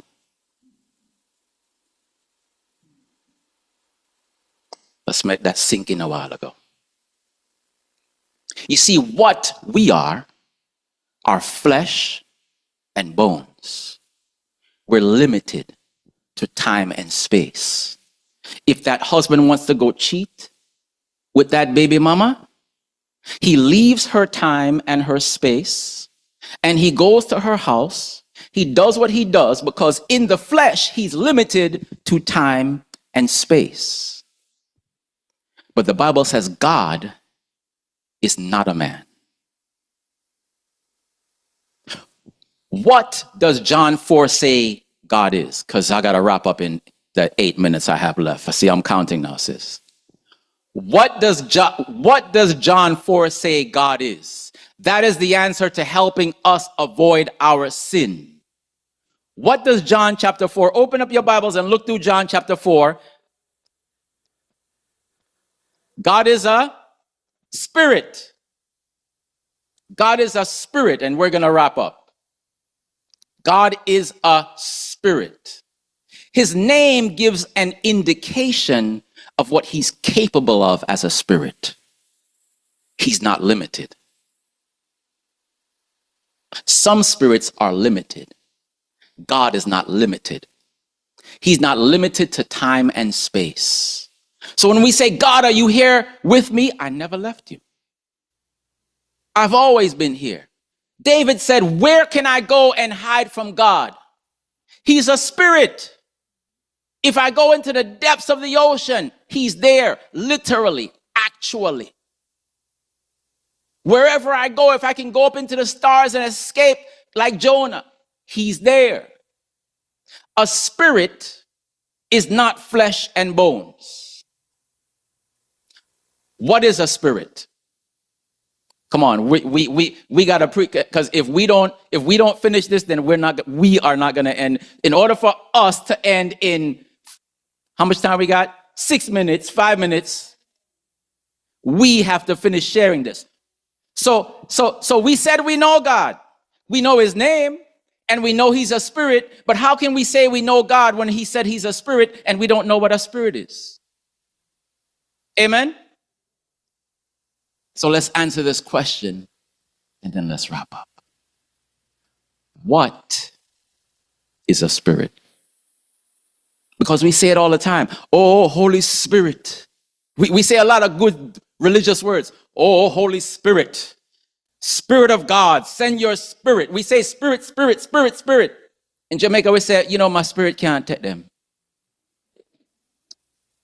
Amen? So we say spirit, spirit all the time. And we're going to go and share to people and say, I want you to believe in God. And they're going to say, what is God? And you're going to say, God is a spirit. And they're going to say to you, what is a spirit? And we're going to say, I don't know.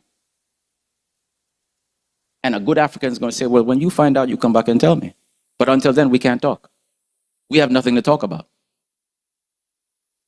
So what is a spirit? Not where is a spirit. What is a spirit? I can say the spirit is that is something you cannot touch, but you can feel it. It's that non-physical. It's non-physical. The area that deals with your conscience, that tells you the truth. What is the truth and what is when you're doing the wrong thing? That thing in your mind, in your heart, that tells you that you're doing the wrong thing. All right, all right. Give her a clap so far. So that's a good start. That's a good foundation. That's a good foundation. We need more in the answer. What else is a spirit? Where the people who are supposed to be helping with them? Well, I can stay skinny running up and down. Go ahead. It's non-physical, something you cannot touch or feel. It's spirit. Yes. All right. Just because we have 5 minutes, let me back it up with a Bible verse. When Jesus appeared in the flesh, he was a human. They could see him, then they can touch him, but he said, I have to go away. And after his resurrection, he was physically in the room, but they didn't see him. Why? Because he was no longer in his terrestrial body. He was in the body that we are going to get. He was in the celestial body. The Apostle Paul says there are bodies terrestrial and there are bodies celestial. The terrestrial body has the ability to die, has the ability to get hungry, has the ability to get tired. But celestial bodies don't get tired. They don't have to eat physical food to get physical energy. Amen? Amen? Terrestrial bodies are limited to that body. But spiritual bodies can be anybody, anywhere, anytime. So in Exodus, when God appears to Moses, how did he appear to Moses? Celestial. Okay, and what form did he take on? He says, now the Lord appeared to Moses in what? When he first appeared to Moses. Fire. When he first appeared to Moses, the book of Exodus says, now the Lord appeared to Moses in a burning flame of fire in a bush. And the bush burned but was not consumed. That was God manifesting and speaking. I am God. I can burn you if I choose to. But you sons of Jacob shall not be consumed. Huh? For our God is a consuming fire. The book of Ezekiel says, I saw a vision of God in his physical presence. And I looked from the waist up was what? Fire. I looked from the waist down, fire. Book of Exodus 34 says, and when the children of Israel came to eat with God, he stepped out of his glory in human form, and they saw him. And they saw the God of Israel. But why did they not die? They said his glory was still on the mountain. And the glory of the God appeared as a consuming fire burning up the mountain. But he stepped out of his glory so he can sit down and have a meal with Moses and the 70 of elders, because he's God.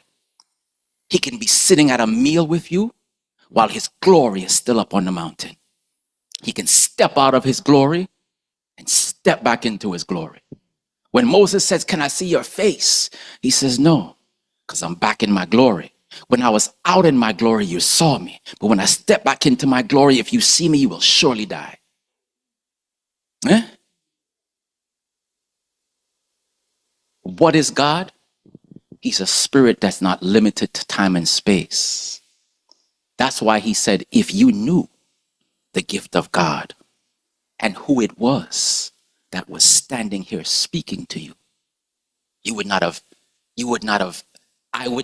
have to ask you for water. You would ask me for water. If you knew that the man standing in human flesh was the same one that sat with Moses and ate while his glory was still in heaven. When I came from the Father, I left my glory with the Father. And how do we know it? Because in John 17, he said, Father, I leave the earth now, and I'm coming back to you.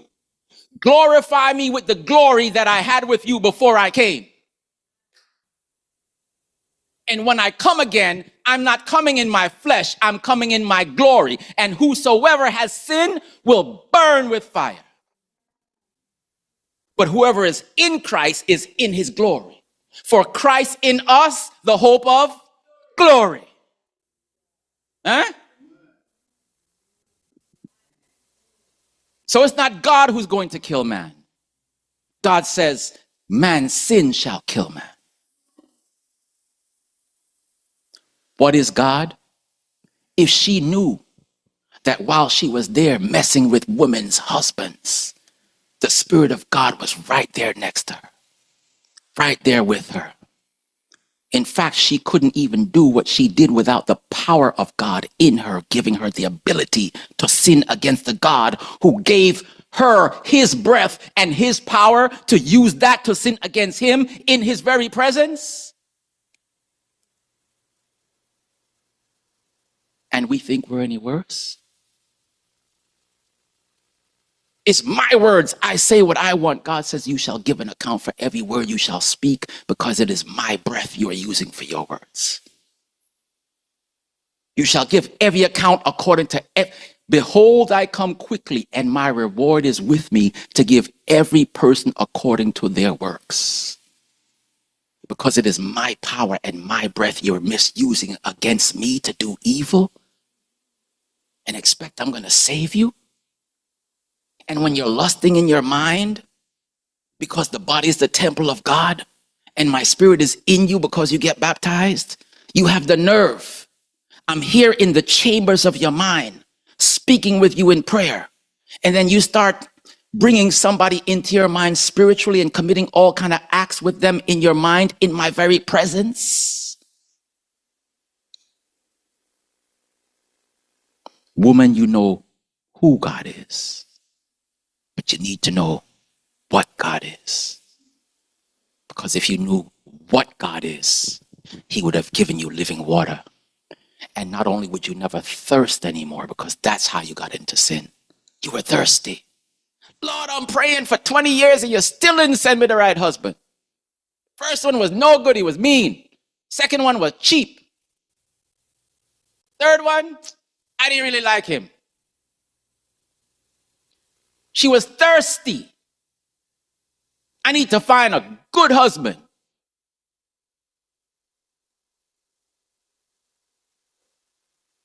But if she knew what God is, she would say, God, I'm not going to touch a woman's husband. I'm going to be like my father Jacob. And I'm going to be like my father Job. Though you slay me, yet will I trust you. And no matter how long I have to wait, in my flesh I shall see God. And if you bless me with a husband, amen. And if you don't bless me with a husband, amen. But God, I want a husband, so I'm going to wrestle with you until I overcome and prevail and you bring me the right one. I know you're present with me, so when another woman's husband comes and says, girl, you've been in the church too long, you know I got a wife, but can we go out on a date? She could say, yeah, can we take God with us? Because if we can, I'm not going. Because not only does she know who God is, she knows what God is. So as we go through our week, y'all did all, give yourself a hand clap today. Give yourself a hand clap today. Amen. As we go throughout this week, we're going to end as we started. I too, like all of us, fall short of the glory of God. I practice the presence of God and the name of God, but the glory of God is going to cause me to burn up if I don't let go of my sin. Just like all of us. So I too have to practice what God is when I'm tempted to sin, even in my mind. Say, no, God, you're a spirit. You're listening to everything I'm saying right now. So as we started, so shall we end. I'm going to ask another elder to pray for our healing. Because it takes a really sick person to pray to God to forgive them of sin and then commit sin even in their mind and their body, even while they're praying to God. It's a sick mind. It takes a sick person. That's why the Bible calls sin foolishness, confusion. God, help me not to do it. Then you get the phone call. Okay, God, I'm going to do it, but can you protect me while I'm driving in the car on the way to commit this sin? We pray to God to protect us while we're going to commit sin. It's how foolish. the mind is. God says, because their mind became darkened and foolish, God gave them over to a reprobate mind. Those who practice the presence of God says, let this mind be in you that was in Christ Jesus, who felt like sinning. He was familiar with every sin, but he practiced what to God is. One of the elders come and pray with us as we close off in this solemn moment. And elder, you can call who you want to come. If you call, I'll come too. You'll have to lay hands on me as well. Let us pray. Our God and our Father, thank you for the revelations. Thank you for your word, which you have espoused to us this afternoon. And thank you for Brother Lance, who has taught us.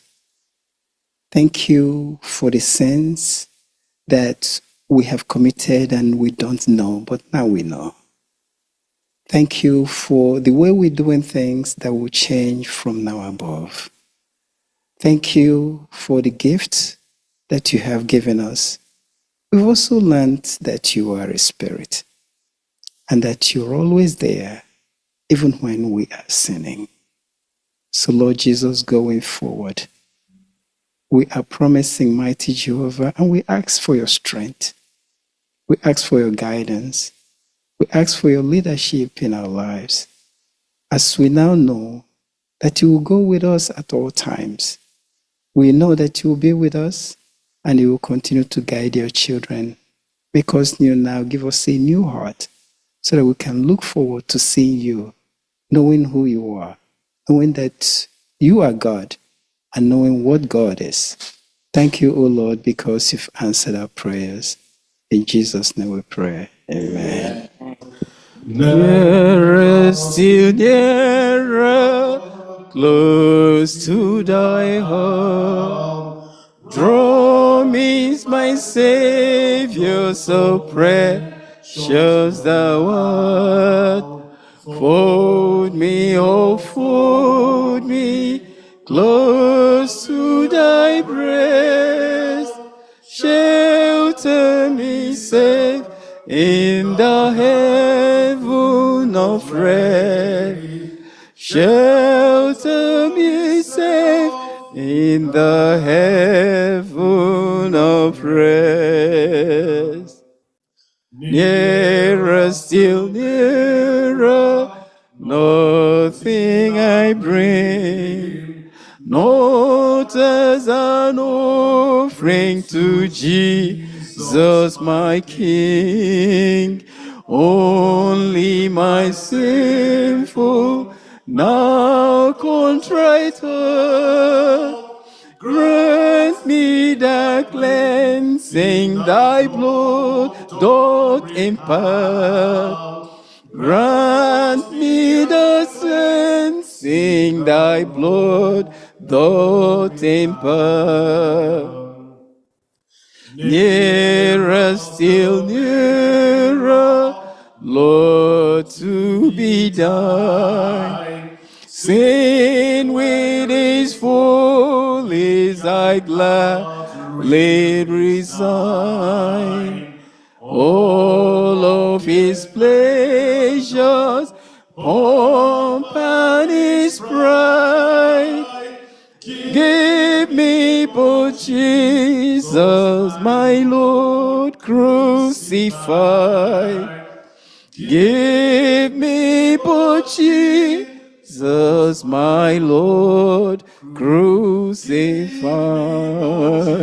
Jesus, my Lord, crucified.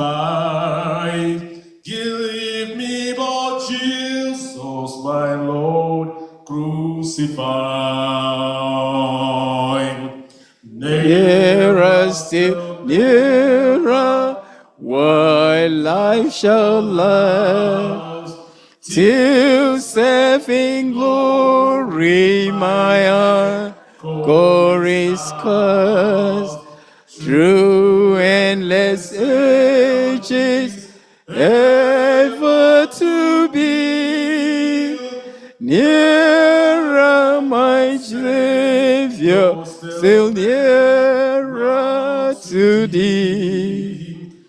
nearer still, Savior, still nearer to thee.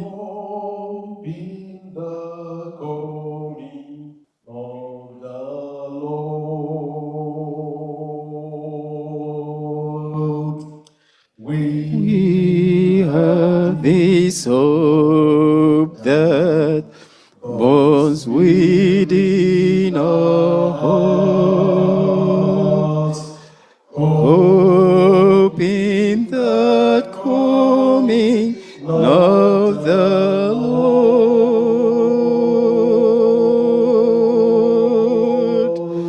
We have this faith that Christ alone imparts, faith in the promise of His word.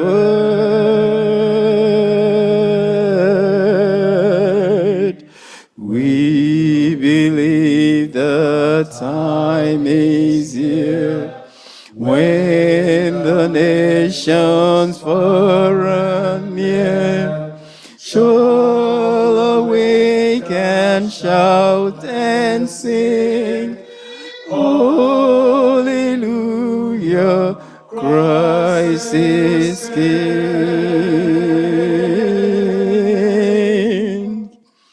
We have this hope that burns within our hearts, hope in the coming of the Lord.